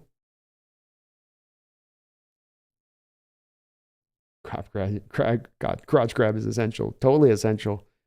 It's like, how do you even get a base hit without a good crotch grab before you step into the box? 0-2 delivery. Outside, ball one. William Leonard says, hey, Brando, what's up from Red Sox territory? Let's go M's. Let's go M's, William. What's up, man? It's good to see you in the chat. Ty France gets his lead. Eugenio wiggles that bat and gets ready. He hits this right down the line. It's caught. Oh, my goodness. Great play there by the third baseman, diving to his right. And Eugenio not able to get quite enough of a real true line drive on that stroke. He got a little bit off the end of the bat there. Joka says, you going live for the Brewers or Cardinals games? Oh, are we playing them? Maybe. I've got a stream schedule this week of Tuesday, Wednesday, Thursday. I think we're doing a different night on maybe Thursday night might be the night I go next live.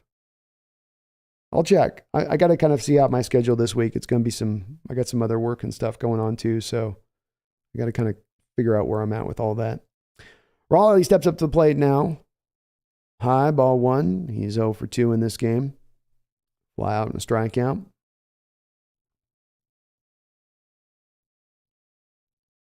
Wu-Tang says, thanks for handling the Angels, Boston. Thank you, Boston. That's right. Appreciate you. Doing the Lord's good work. Inside, ball 2.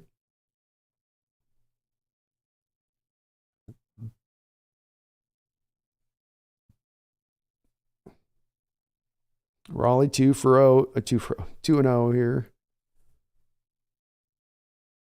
See if he gets a pitch here. He can work. Outside, ball 3. Come on, it's going to go weird on me now.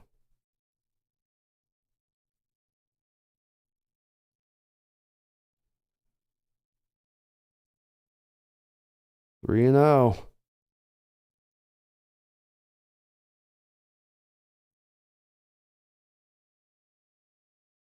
Raleigh steps out. Steps back in. You give him the green light here? Nope. Ball 4. So the Mariners taking quick advantage here, getting on some base here with this wild reliever by the Rockies. Lament is struggling to find the zone. Already with a 5.4 ERA on the season this year. And you got to figure maybe third game of this series, the Mariners are fairly deep into the bullpen of this Rockies team at the moment. Joker says draft night's going to be exciting. The first time I'm actually excited to draft to see what the number 5 pick is. It's going to be amazing, Joker. I can't wait. I'm so stoked for it too. I'm getting hyped. I'll try to go live this week though, Joker. Time to make this pitcher work. Yeah, make him work. Make him throw us a strike here. Pitching coach coming out trying to give him some good happy feel joy, but definitely kind of struggling to find his zone here. Rocky's got another pitcher on deck.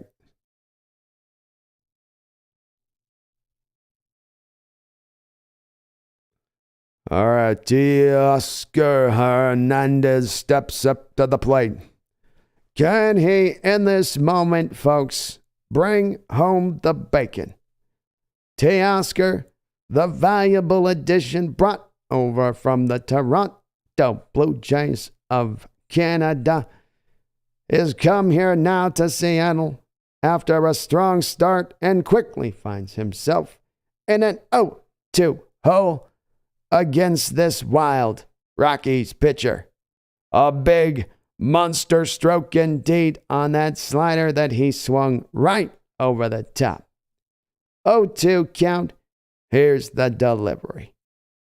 Gets up underneath the pitch, skying it out into center field. He will come up with it for an easy play. The Mariner offense continues today to be non-committal, to say the least, when runners find their way on base. Nagasa says, I'm kind of worried that we pick AR. It's funny enough that you said Nagasa. I was going to maybe do a Hawks Nest later on, and I was going to do it around, I was going to do it a little bit based around the potential of Richardson being that pick and talking about Richardson a little bit in that respective things. So it's possible, man. It's in play, especially if the Cardinals can't move that pick, right? The Cardinals can't make a trade, then the chances of that rise exponentially. Brandon Schutz, I am here. How are you? I'm doing great, Brandon. I'm doing great. Looks like we had a pitching change there. We got probably going to go lefty matchup out of the pen there now. Is that what they're doing with Kelnick? Yeah, they're bringing out Hand.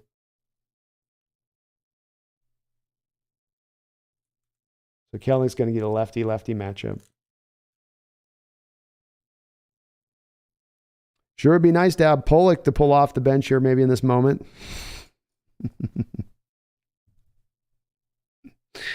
I kid. AR is way more risky than Carter. Yeah. It depends on which way we're talking about the risk going. Carter's way less risky as a player. That's for sure. AR, I'm guessing, has way less risk as far as the off-field stuff goes.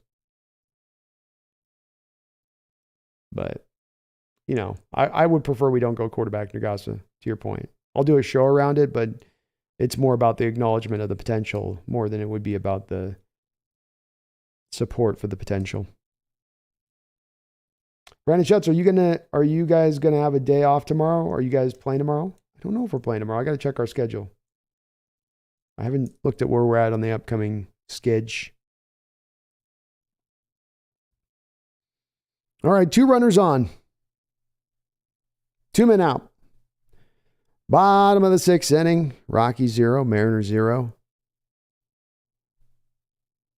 Lefty on lefty matchup here.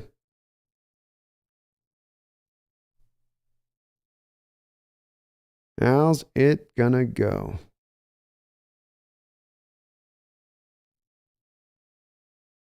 Luis Castillo pitching an absolute masterful game. Kelenic up here against the hand. Low and away, ball 1. Keep that front shoulder in. So hard as a lefty. I'm a lefty. You never see left-handed pitchers. You're just not used to it. It feels awkward. Your front shoulder just wants to fly open like nobody's business. Lock that thing in there. 1-0. Bouncing, ball 2. Here's the other thing about it. When you're a lefty, though, too, is it's awkward lefty pitch into a lefty. Sometimes you do a little bit what this guy's doing right now is you end up pulling the pitch across the plate because you're kind of yanking it. It's just not like the righty-righties where they see each other all the time. 2-0 here. Is Kelenic going to sit on something? Whoa, 3-0. Rockies relievers are definitely not exactly on their feel right now. Brad Hand was a good pitcher last year, 2.80 ERA. He's been a very good pitcher out of the pen for him this year too. 3-0. Kelenic swinging 3-0. Bold move, Cotton. The hangman's always hanging, The hangman don't take. The hangman's always got a green light.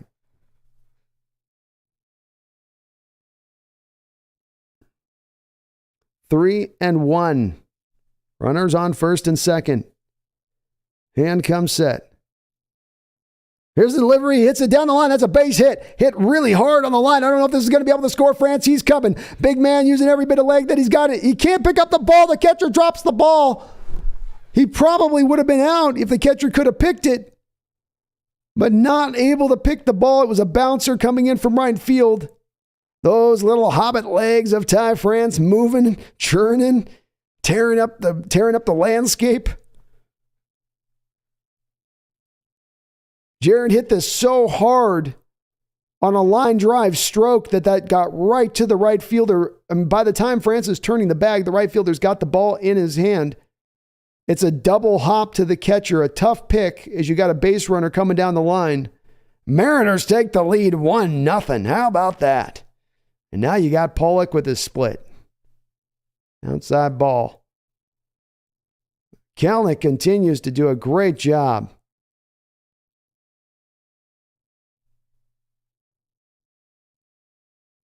Woo, let's go. Kelenic this year versus lefties, 4 for 7 with a home run. Time to play him all day, every day. 1-0 count to Pollock. Inside, ball 2. Rockies relievers are doing themselves no favors this inning by getting behind in these counts like they are. And on that was a 3-1 pitch there to Kelenic.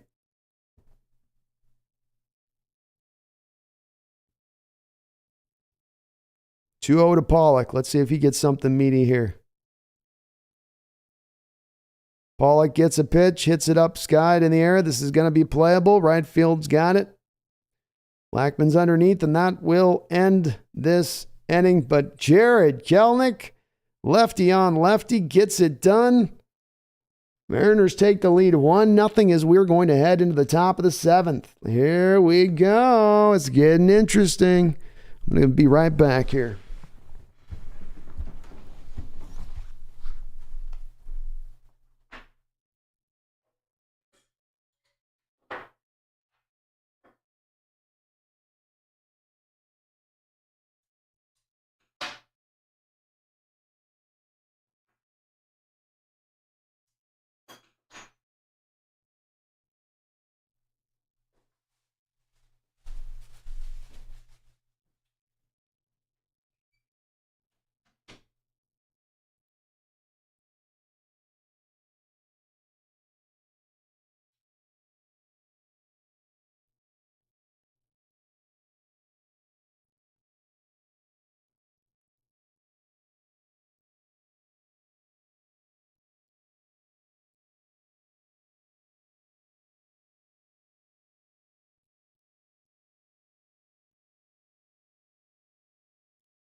All right, we got a 1-0 count here to start this 7th inning off with Luis Castillo still on the hill for your Mariners. He gets a strike call here back at the top of the lineup with Profar.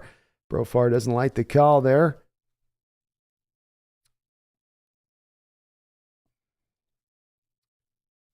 High.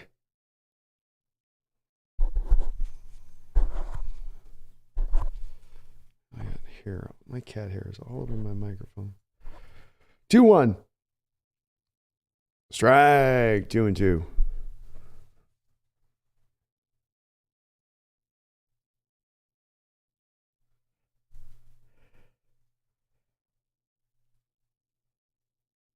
That ball's hit out. Oh, it's a little sing. Oh. It's going to get down for a base hit. The no-no is over. Well, 6 innings of perfect pitching baseball here by Castillo goes, and sadly, I ruined it. I went to the bathroom. Damn, that's on me, guys. I got to own that one. Just a little I single out in the left field. You hate the no-no to get thrown off on that. Nothing hard hit about it. Ball bounced foul by Chris Bryant. Strike 1.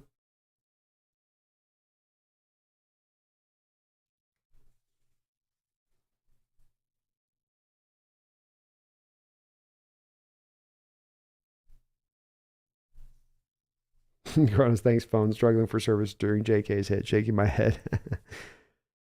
This ball's hit on the ground. The little nubbler. Oh, this is going to get down too? Oh, my gosh. Jeez, brutal. 2 just little, like, nothing hits. And they've got 2 men on. That's baseball. Williams says, man, football needs a AAA and AA league like baseball. I agree. It would definitely help out the sport, I think, to a considerable degree. The more you can get these guys playing, the more football they can play and give them a chance to really round out their skills, the better. Because it's going to be the better product you can put on an NFL field. Ball's hit up into the air. Eugenio is going to give it a little bit of chase, but that looks like that's going to get back into the seats. Charlie Blackmon up to the plate now. And again, we got modern baseball where, the analytics determine here that you don't have your 3-hole hitter bunt. So You're just gonna. We'll see if it works out. Let's just see if analytics are right here. Ball one. Joker says college, technically AAA, but I get what you mean. Yeah. It's more of though you want the guys that are concentrating on it like a pro, but they're not necessarily at the pro level with the NFL. You know, it's like college, you still are going to college. You still aren't, you're young, your body's not completely advanced. It's really not about advancing your body. You're certainly getting bigger and stronger, but it's also advancing your skill in those lower leagues. 1-2 count here for Castillo on Blackman. I think William, yeah, absolutely. XFL and USFL can be that. Swing and a miss, strike three. Analytics lose again on that one. I don't get it. You're down by 1 run. You have an ace on the hill in Castillo that's dealing all game long, and you just carve out a run and you can get out of the game to get into the Mariners bullpen at that point. You know, if I'm the manager on the other side of the Rockies, but I get it. This is the analytics or swear up and down that you should never do that. But now you got 1 out. Runner still on first and second. This ball is hit on the ground to France. He's going to come up with it. Runners will advance, but Castillo is over there to cover at first base. That will be out number 2. Runners on second and third.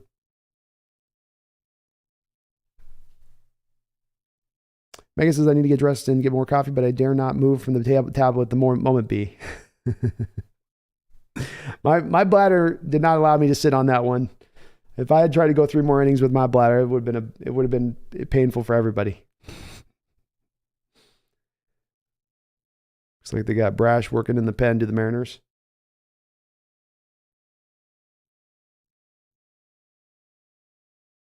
Castillo is up to 91 pitches on this game.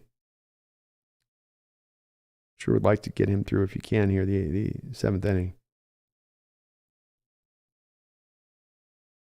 Swing and a miss. Strike 1.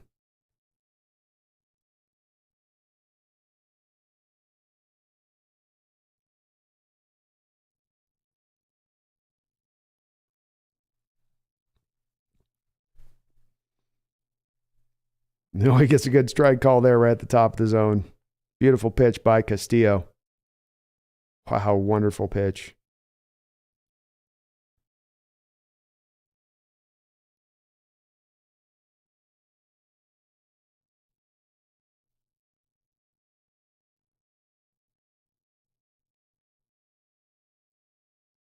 Castillo's set 0-2.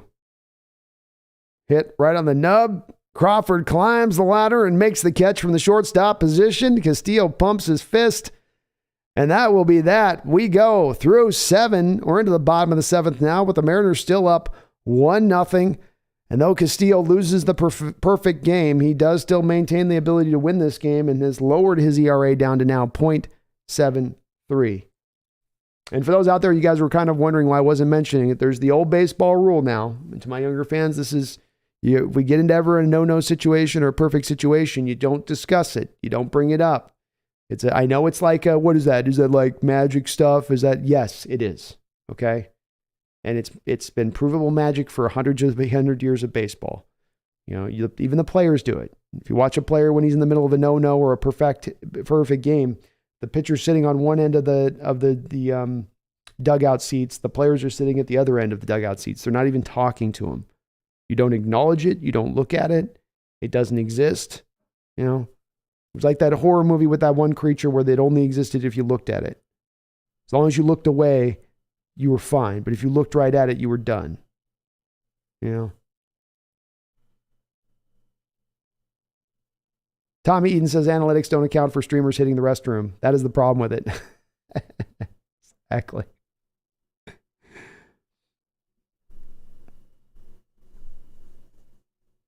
Yeah,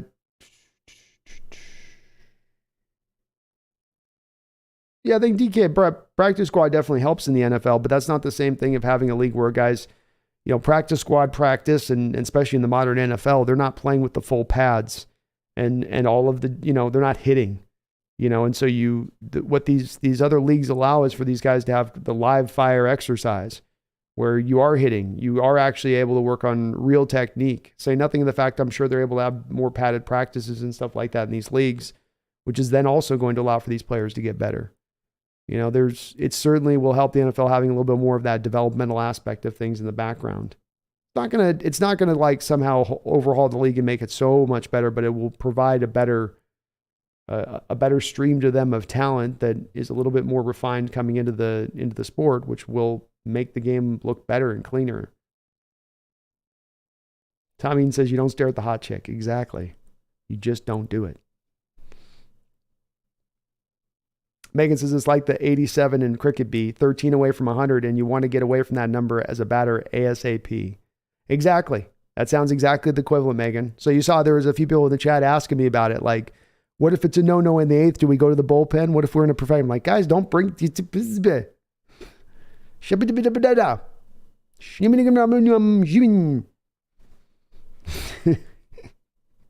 I mean, it's... You gotta... You want to talk about it, you do.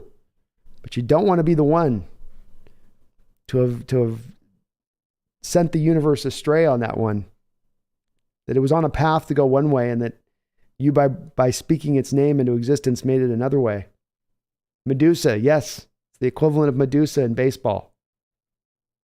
The exact equivalent of Medusa in baseball. Nitro Hawk, if you're on the other team and you talk about it, can you break it? No, it has the opposite effect. It has the opposite effect. Now you've instilled the magic further into your side. The what you're getting, you're going to now get even more of because you're on the other side. You're trying to fully mess with the universe, like trying to mess with it. The other side is you accidentally did something and said something you shouldn't have. But the purposeful part, no, it works reverse. It all comes right back to you on that one. The no-hitter is even more likely at that point. Megan says, I don't move for hours when B's streaming. Was on the tablet from 8 a.m. to 9 p.m. last night. Oh, my goodness. Yeah, we went long yesterday, didn't we, Megan? Yesterday was deep, going both baseball and football. I was messing up my terminology in that baseball stream.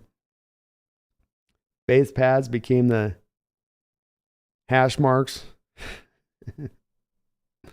1-1 here to Wong. Outside strike. William Leonard, does Wong need to go to the Rainiers? I don't know if do you have a better option in second base right now, William? That's the problem, I think, is there's really not somebody else we're looking at that's going to work instead. I think you can give him a little bit of time. I mean, he's 1 for 3 today. Nothing magical, but all the last sake, it's not been as bad today necessarily. And we're so early in the year. Give him a bit more time. I say if we're 2 or 3 weeks down the line from now and still going as he strikes out. If we're still 2-3 weeks down the line, then we're going to have to do something at that point. But for the most part, he's the only guy really, really not even like functional within the lineup. Everybody else is, for the most part, okay.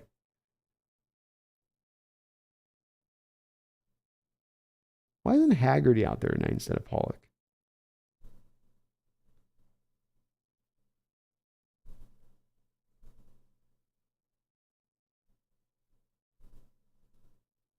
Oh, 1 here to Crawford. Hand's still out there pitching for the Rockies. Crawford's reached safely in all 6 plate appearances here the last couple of games. Could find himself 0-2. Megan says, I think that's why my brain's dead today. The thing is, by 7 p.m., I knew what you meant. It'll cook you after a long day of that stuff, Megan. It does me too. I'm just like, huh? Low and away. 1-2 now here to Croft.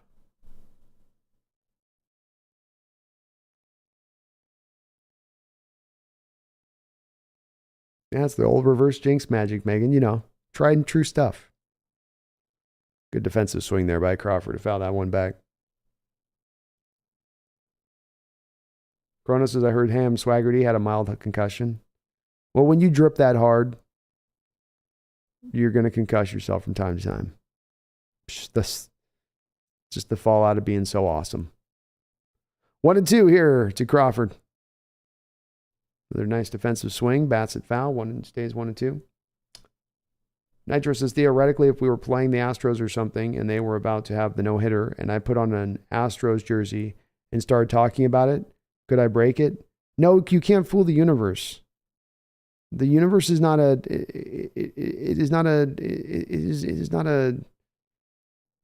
big brain that you can somehow fool.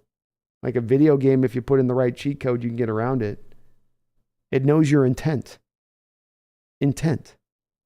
It can read into your mind and understand that intent. And then it can punish you for it. And that's what we're talking here. Is there's a punishment for intent when you try to mess with the reverse jinx magic. This is all very old, known knowledge. Your parents should have taught you this long ago.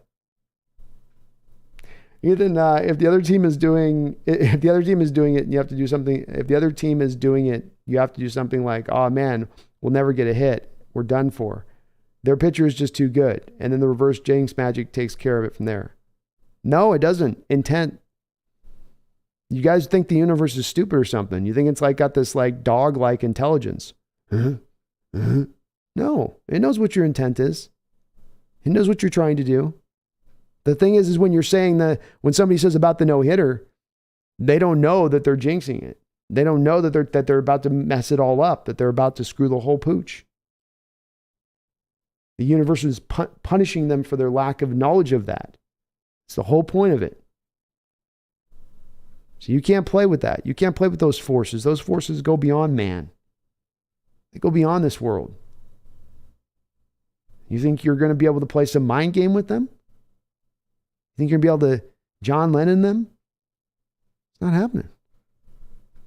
Baseball fans on this know I'm with this on it. They'll confirm this in the chat. It is known. It is known.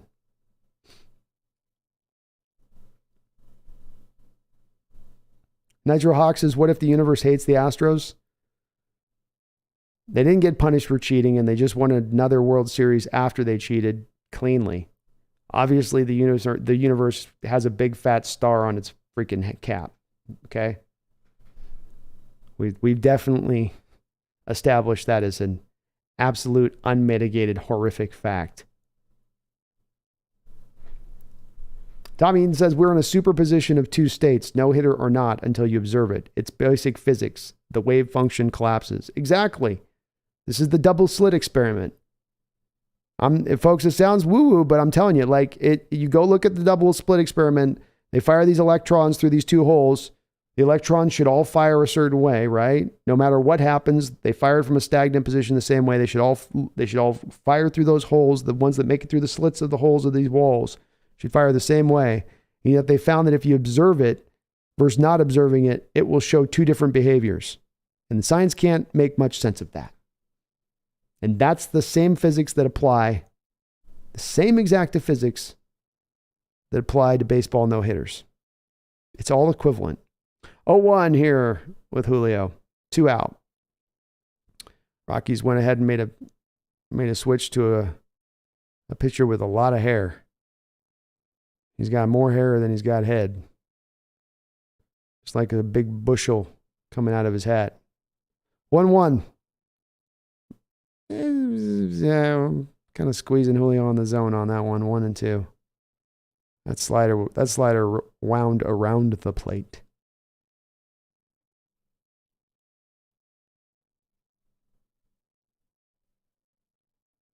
Nice swing there, Julio. Good.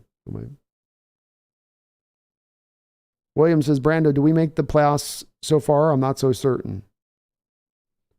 I mean, we're going to get Robbie Ray back. There's still some moves we can make beyond what we've done here. I think we're going to make the playoffs. I don't know if we're going to win the division at this point, but yeah, I think we make the playoffs. Bold prediction. 1-2 here. Julio 0 for 3 in this game. Swing and a miss. Gnarly little slider there. Swept right along the bottom of his knees.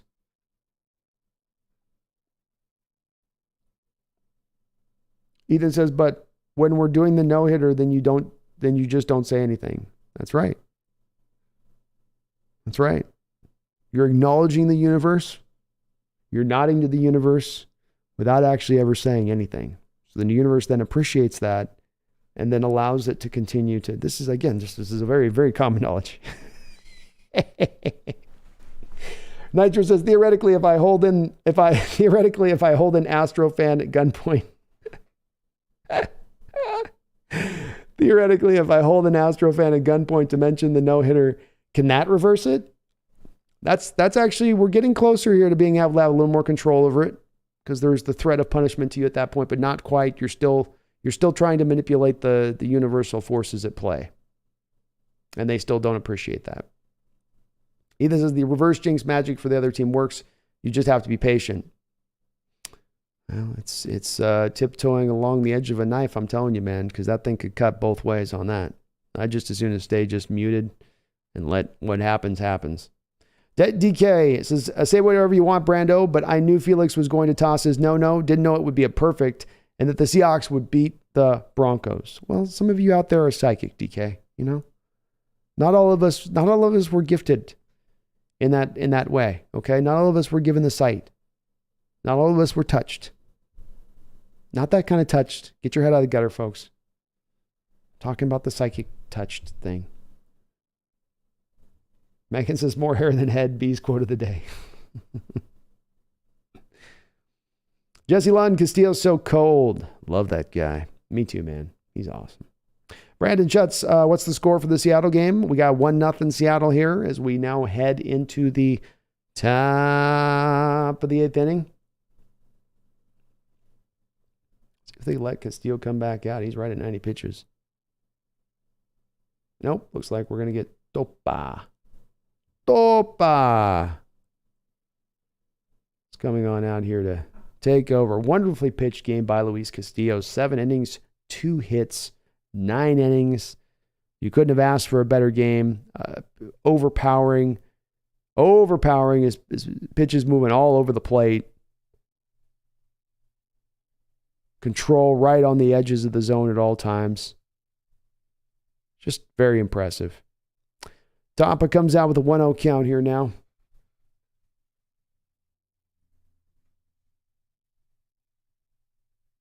Strike, 1-1.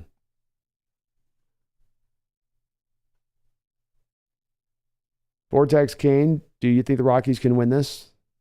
I don't know. Our bullpen's pretty good. Topa's kind of new here, but I think you're pitching through bid the bottom, more getting down in the bottom of the lineup here for the Rockies. Topa gone 4 games, 4 innings, no earned runs so far here this year. Nice slider there, strike, 2-2. It's going to be tough. Hopefully we can hold on.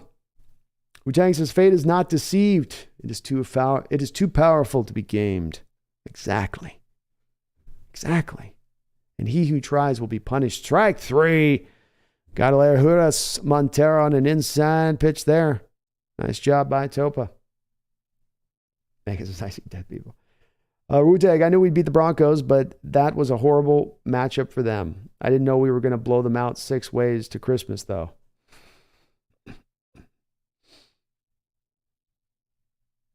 All right, 1 man down here, top of the 8th. Harold Castro stepping up, batting 7th in the order.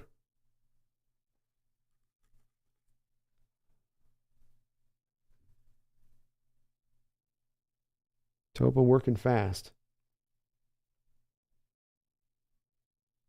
Swing and a miss.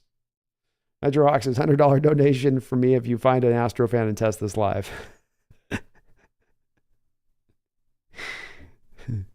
I ain't trying to cross the universe. I know better. I know how that goes. Hit foul. Still will remain 0-2. 0-2.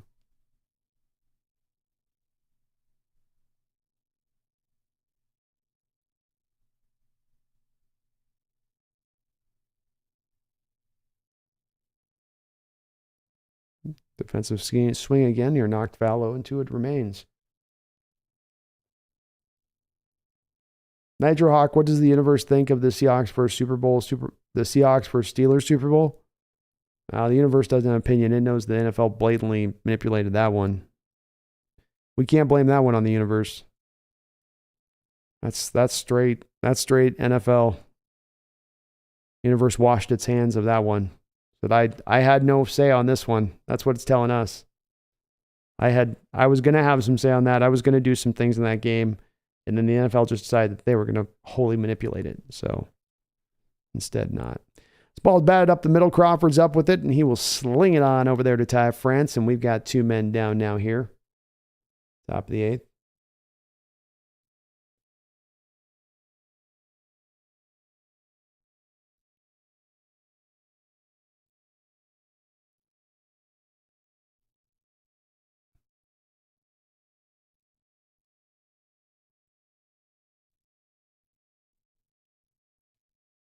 Strike. Strike.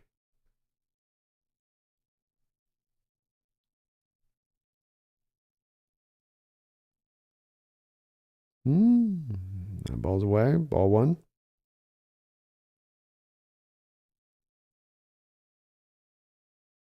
DK says 94% of the Vegas bets are on the Mariners, so watch for some BS calls. All right. Keep an eye out on it. This ball hit laser down the line. This is going to go for extra bases. Trejo up to second. He will hold up there. So tying run in scoring position with 2 men out. Wonder if Service considers bringing in his. That was the interesting spot about bringing in the closer here with still an inning and a third left to go. You don't technically like to do it, but especially when you got a guy on base, high leverage situation.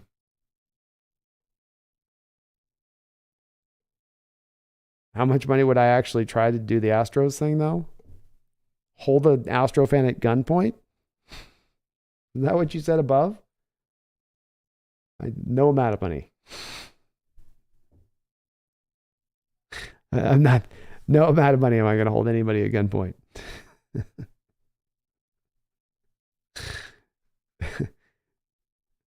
None. All right. Elias Diaz up to the plate now. Ball.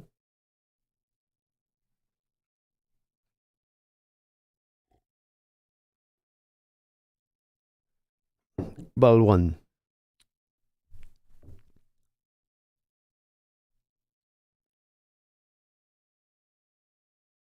Strike. Slider.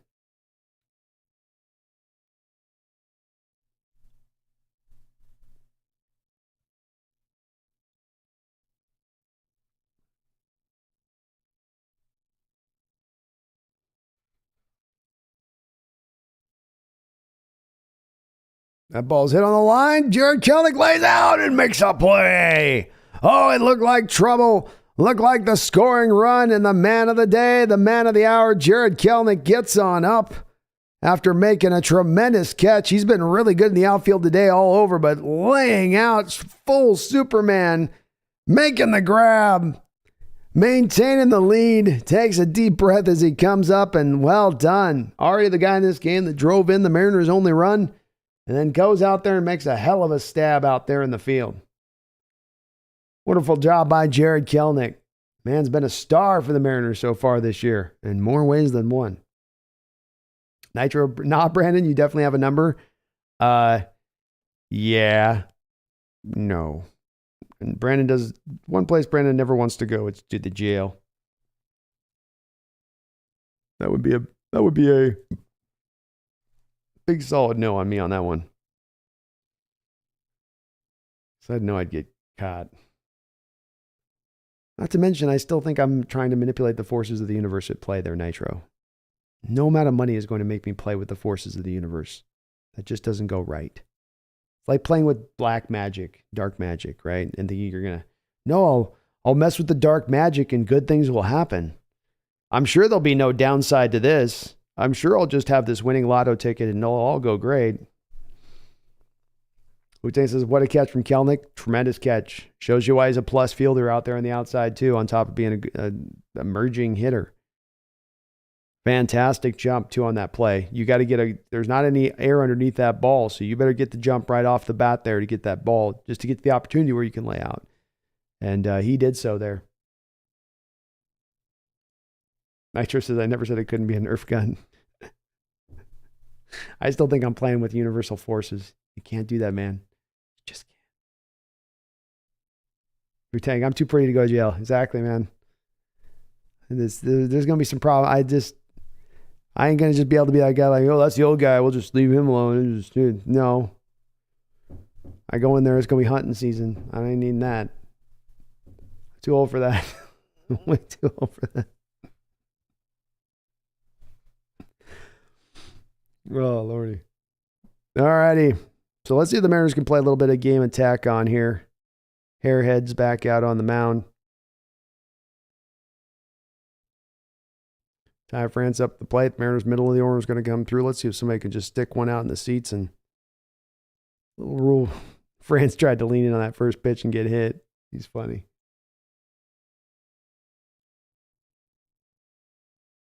The AC Dragons able to do what Seahawks couldn't do. Beat St. Louis by double digits. That's funny. Strike one here to Ty. Ty 2 walks in this game and runs. Been very patient at the plate today. Low. Ball 2.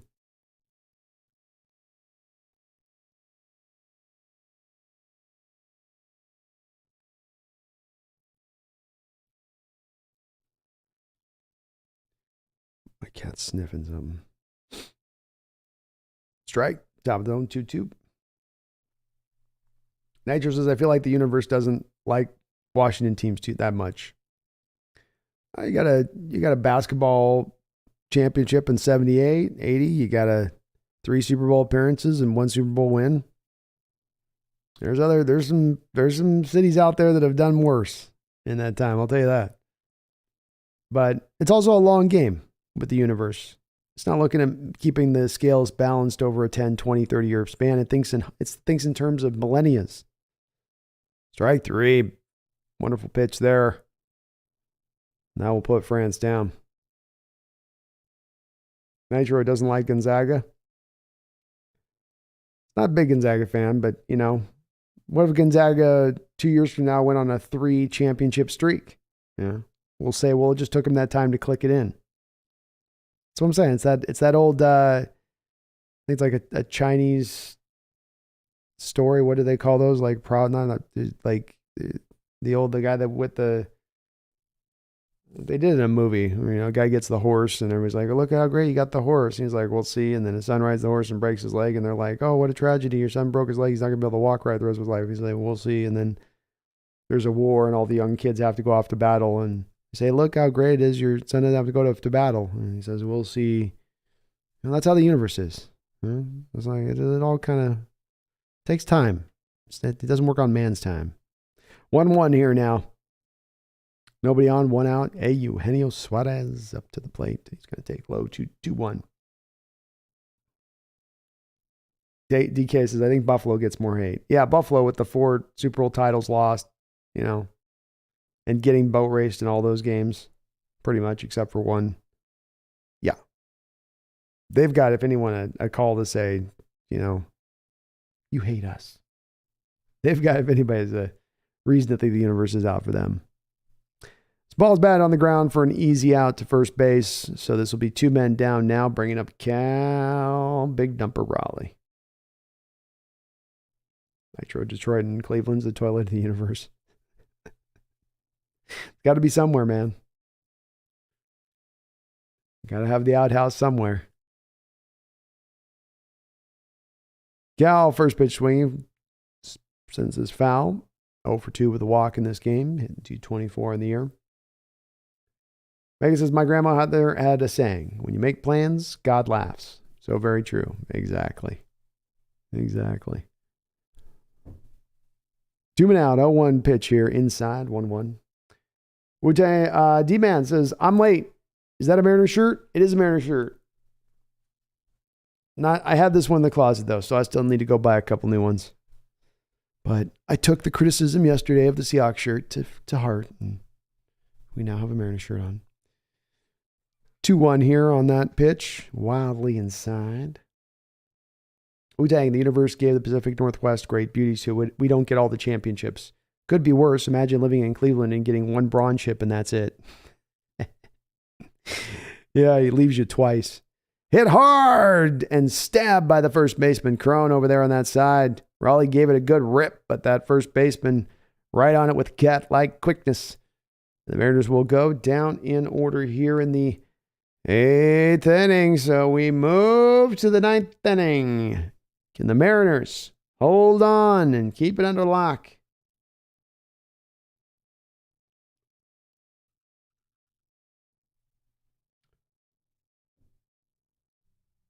Sammy Grates is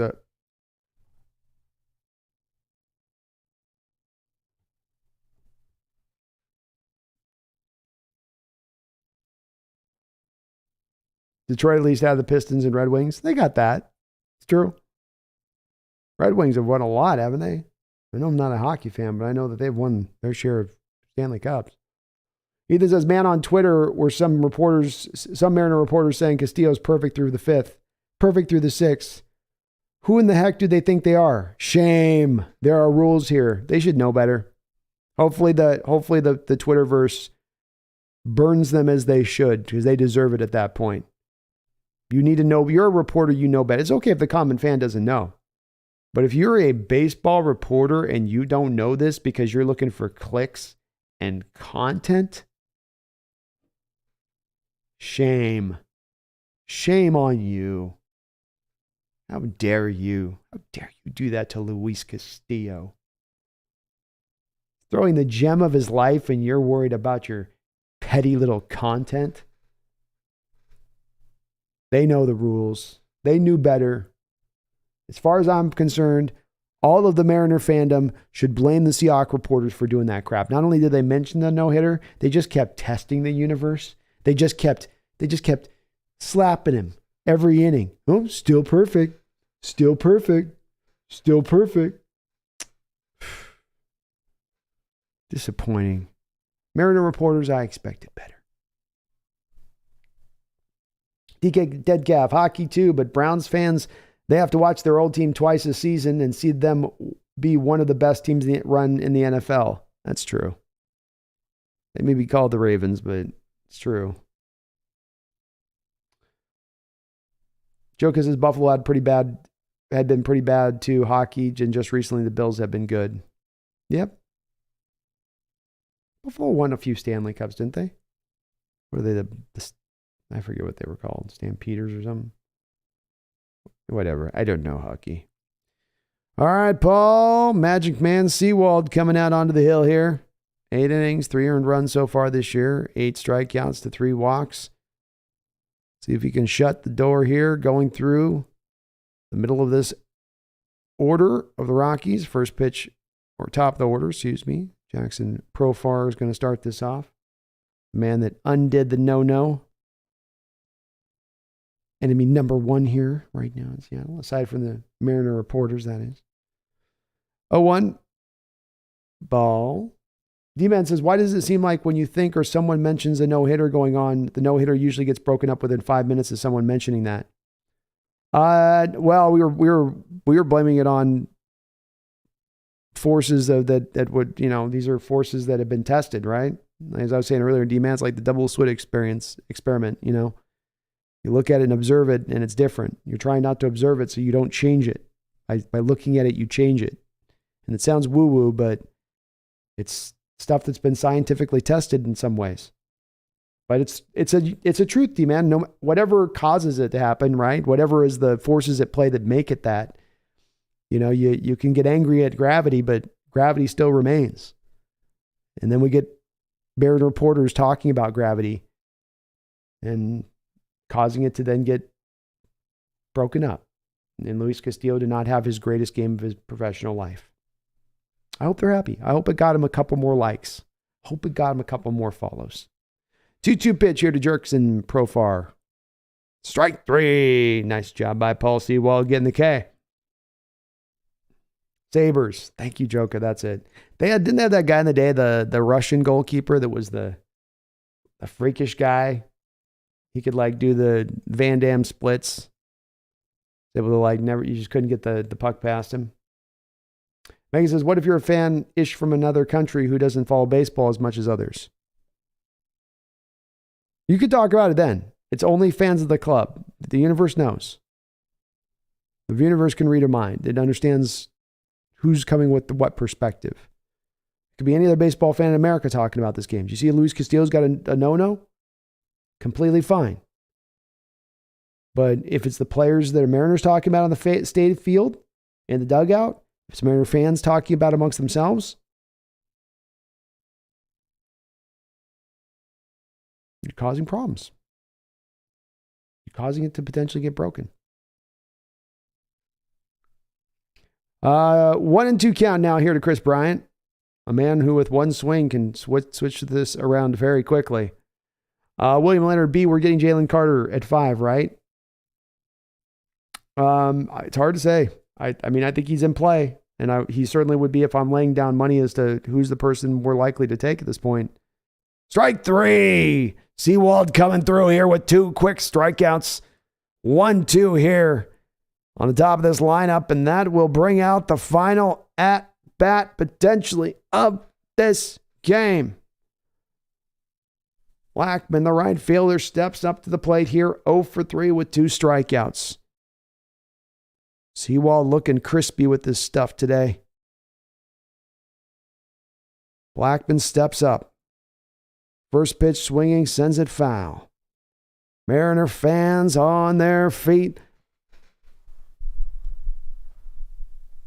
pushing Seawald forward. Adrenaline no doubt pumping through those veins. Outside ball 1, trying to secure this win for Luis Castillo. Can he do it?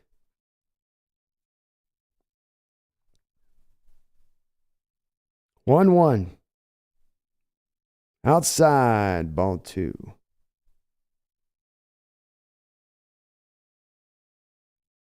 2-1. Blackman getting set here now. Seawald the pitch. Blackman on the ground. Foul. 2-2. We're maybe 1 pitch away. He struck out the first 2. The Seawald have 1 more. Fans, arms up, screaming. You can feel them getting loud through the screen. Here's the pitch. Outside ball 3. 3-2. 2 outs, bottom of the 9th. Mariners up 1-0. Paul Seawald coming set. Here's the pitch. Strike 3. Paul Seawald sets him down. 1, 2, 3. K. Oop, that didn't sound good. 3 Ks in a row. Sounded better in my mind.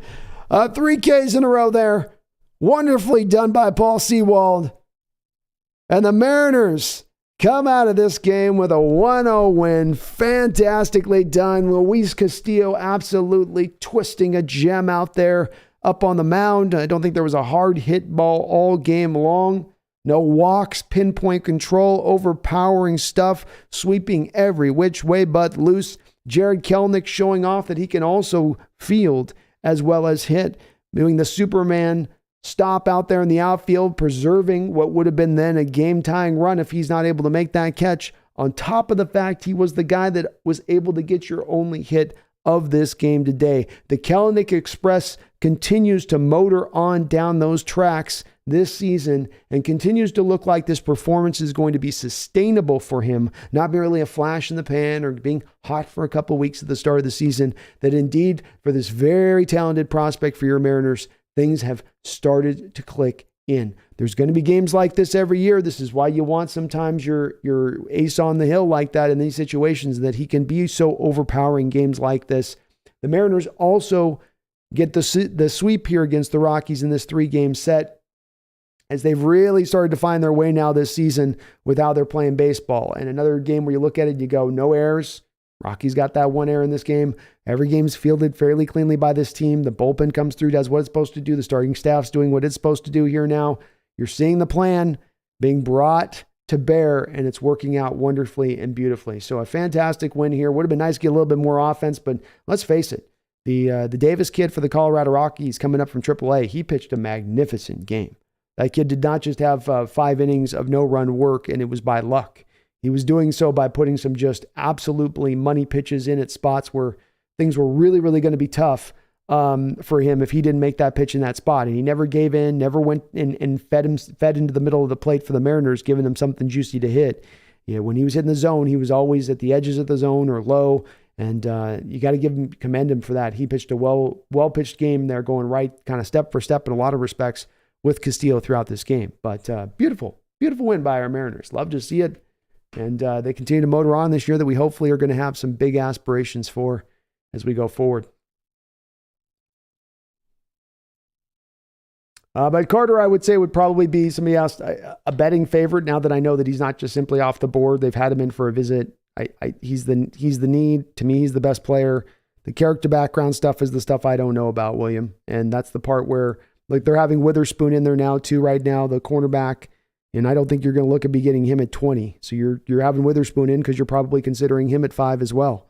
And I think all of these guys are in consideration. And I'm not sure that one necessarily is at the top of the stack as we stand at this moment over the other necessarily, or that at least that they haven't shown their hand on who that guy would be. But Carter, I think, is the one that I come back to making a lot of sense. I do. Hasek. Thank you, DK. That's the guy. Hasek, the Dominator. My gosh, that guy could go from the 2 legs up to fully splits. You know, he was like Neo dodging bullets like that. That guy was the dexterity. I'm not even a hockey fan. I just remember the highlights ESPN back in the day just going, that guy's a freak. Joker, is this crazy to say Seahawks and Miami are my Super Bowl matchup? Ooh, I like that matchup. I do. I wouldn't say it's crazy, but I mean, Miami, to put them at the forefront for all of the stacks of talent there is in the AFC as far as teams are concerned, for me personally, I would probably be,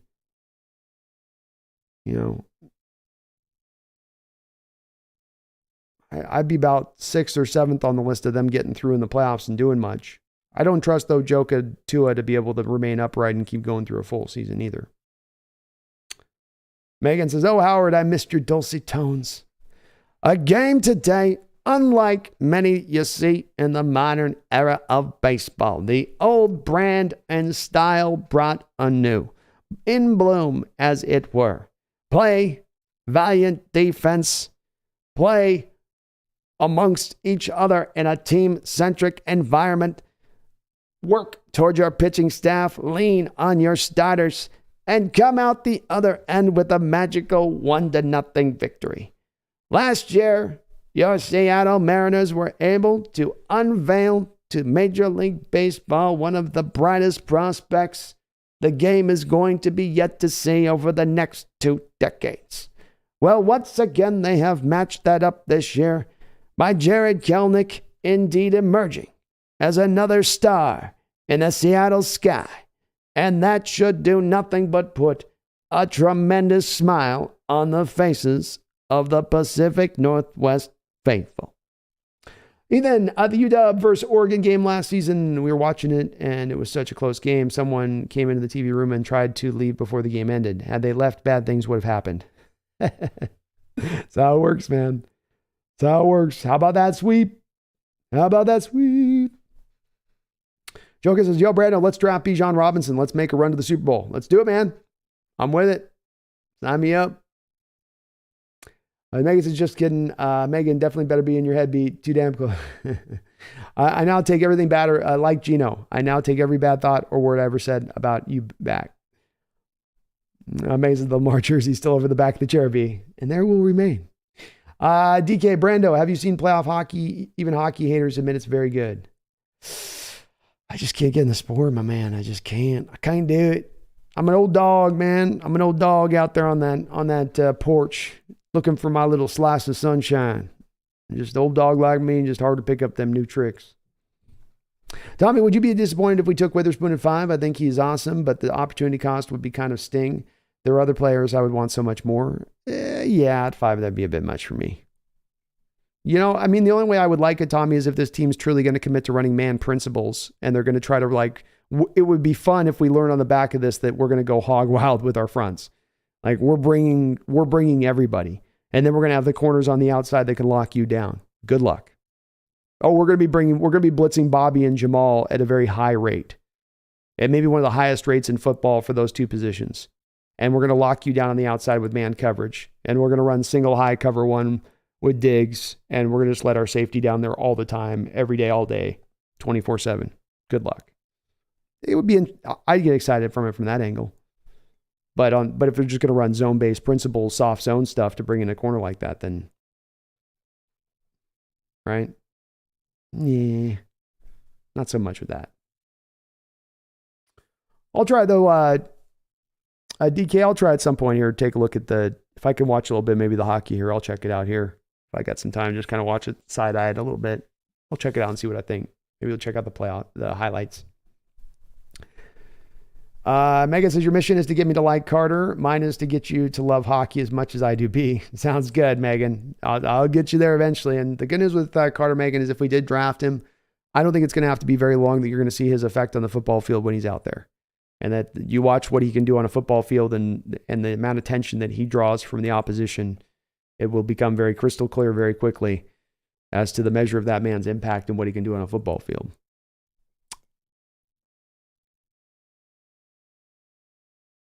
He says both are just as unlikely as the other. Probably. Joker says you have a trade the Mariners could make before the trade deadline. Not that's emerged quite yet. I think we've got to get a little bit more to the teams that are out of this and then look at the players that they have you could potentially pick through and bring aboard.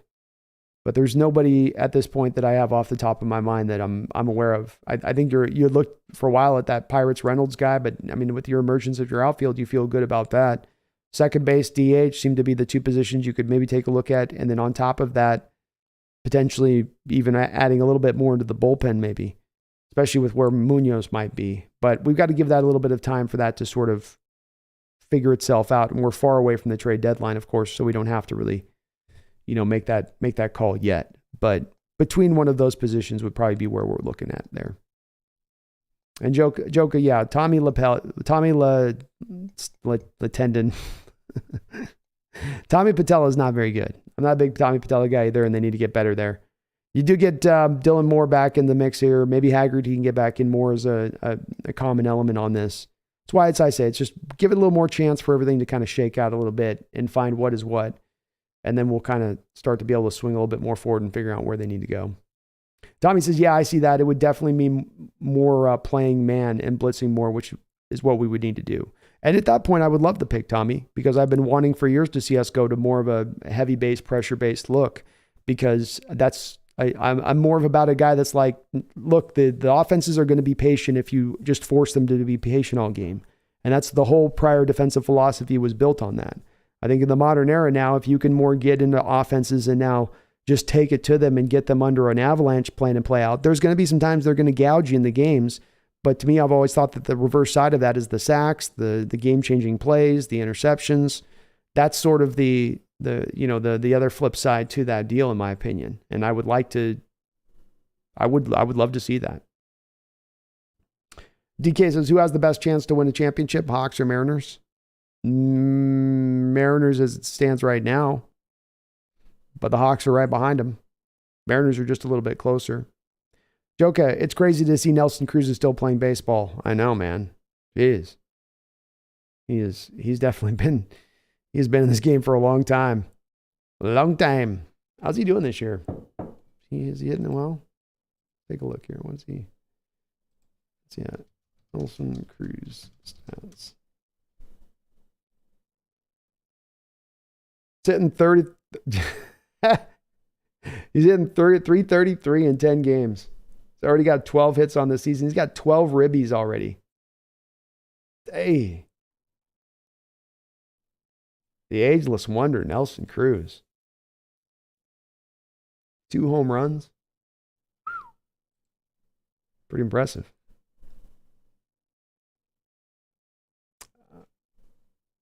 Megan says, Ethan Tech World has a great idea. Not only do you have to do what we agreed upon, but you also have to stream a Krakens game if we take Carter at 5.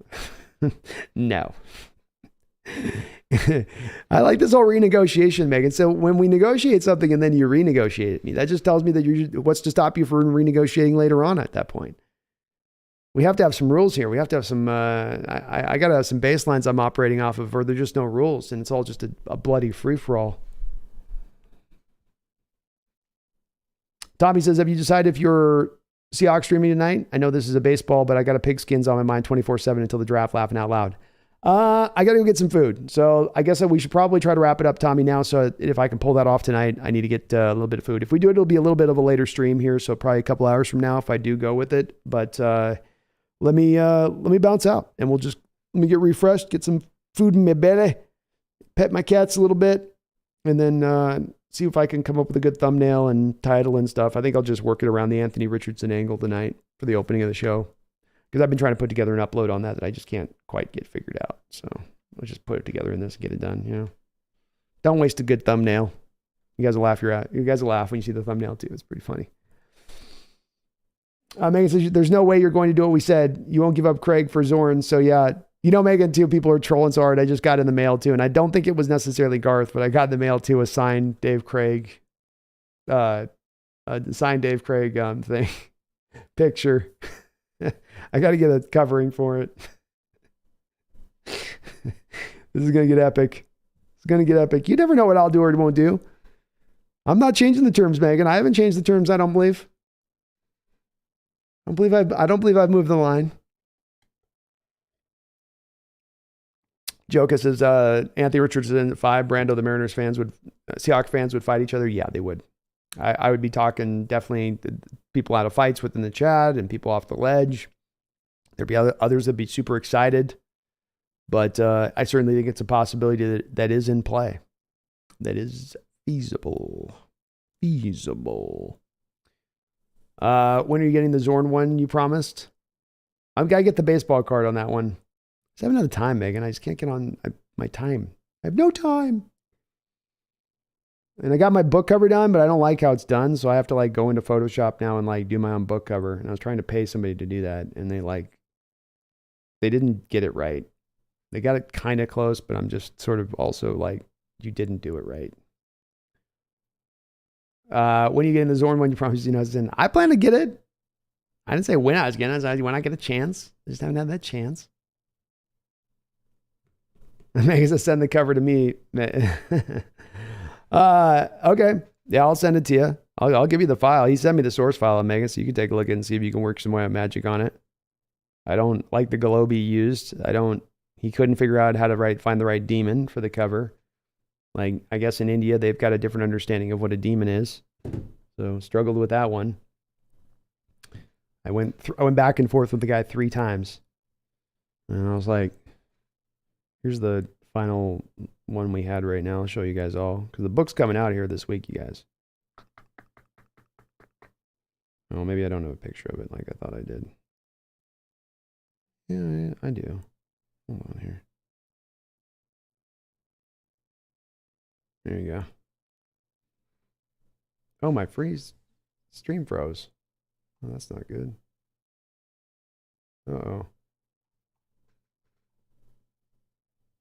Looks like my stream froze. Looks like it froze.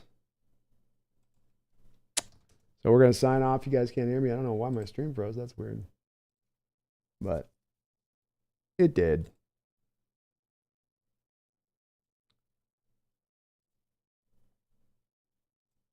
What the hell happened? Oh, you guys can hear me, but you can't see me. So, all right, we're going to sign off, folks. So we will hopefully see you guys on over.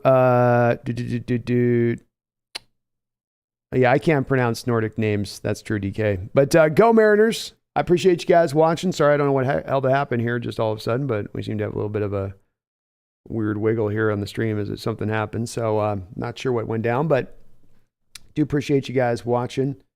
Maybe it was, what is going on here? Yeah, camera's totally toast. So thank you guys for watching. Please hit that like button. I'm going to hopefully be back on my Seahawks channel tonight. So we'll try to see if we can go live here in a couple hours on that side of things. But until then, we will be back on the Mariners here shortly. Appreciate you guys. Don't forget that universe. And also, please don't ever forget,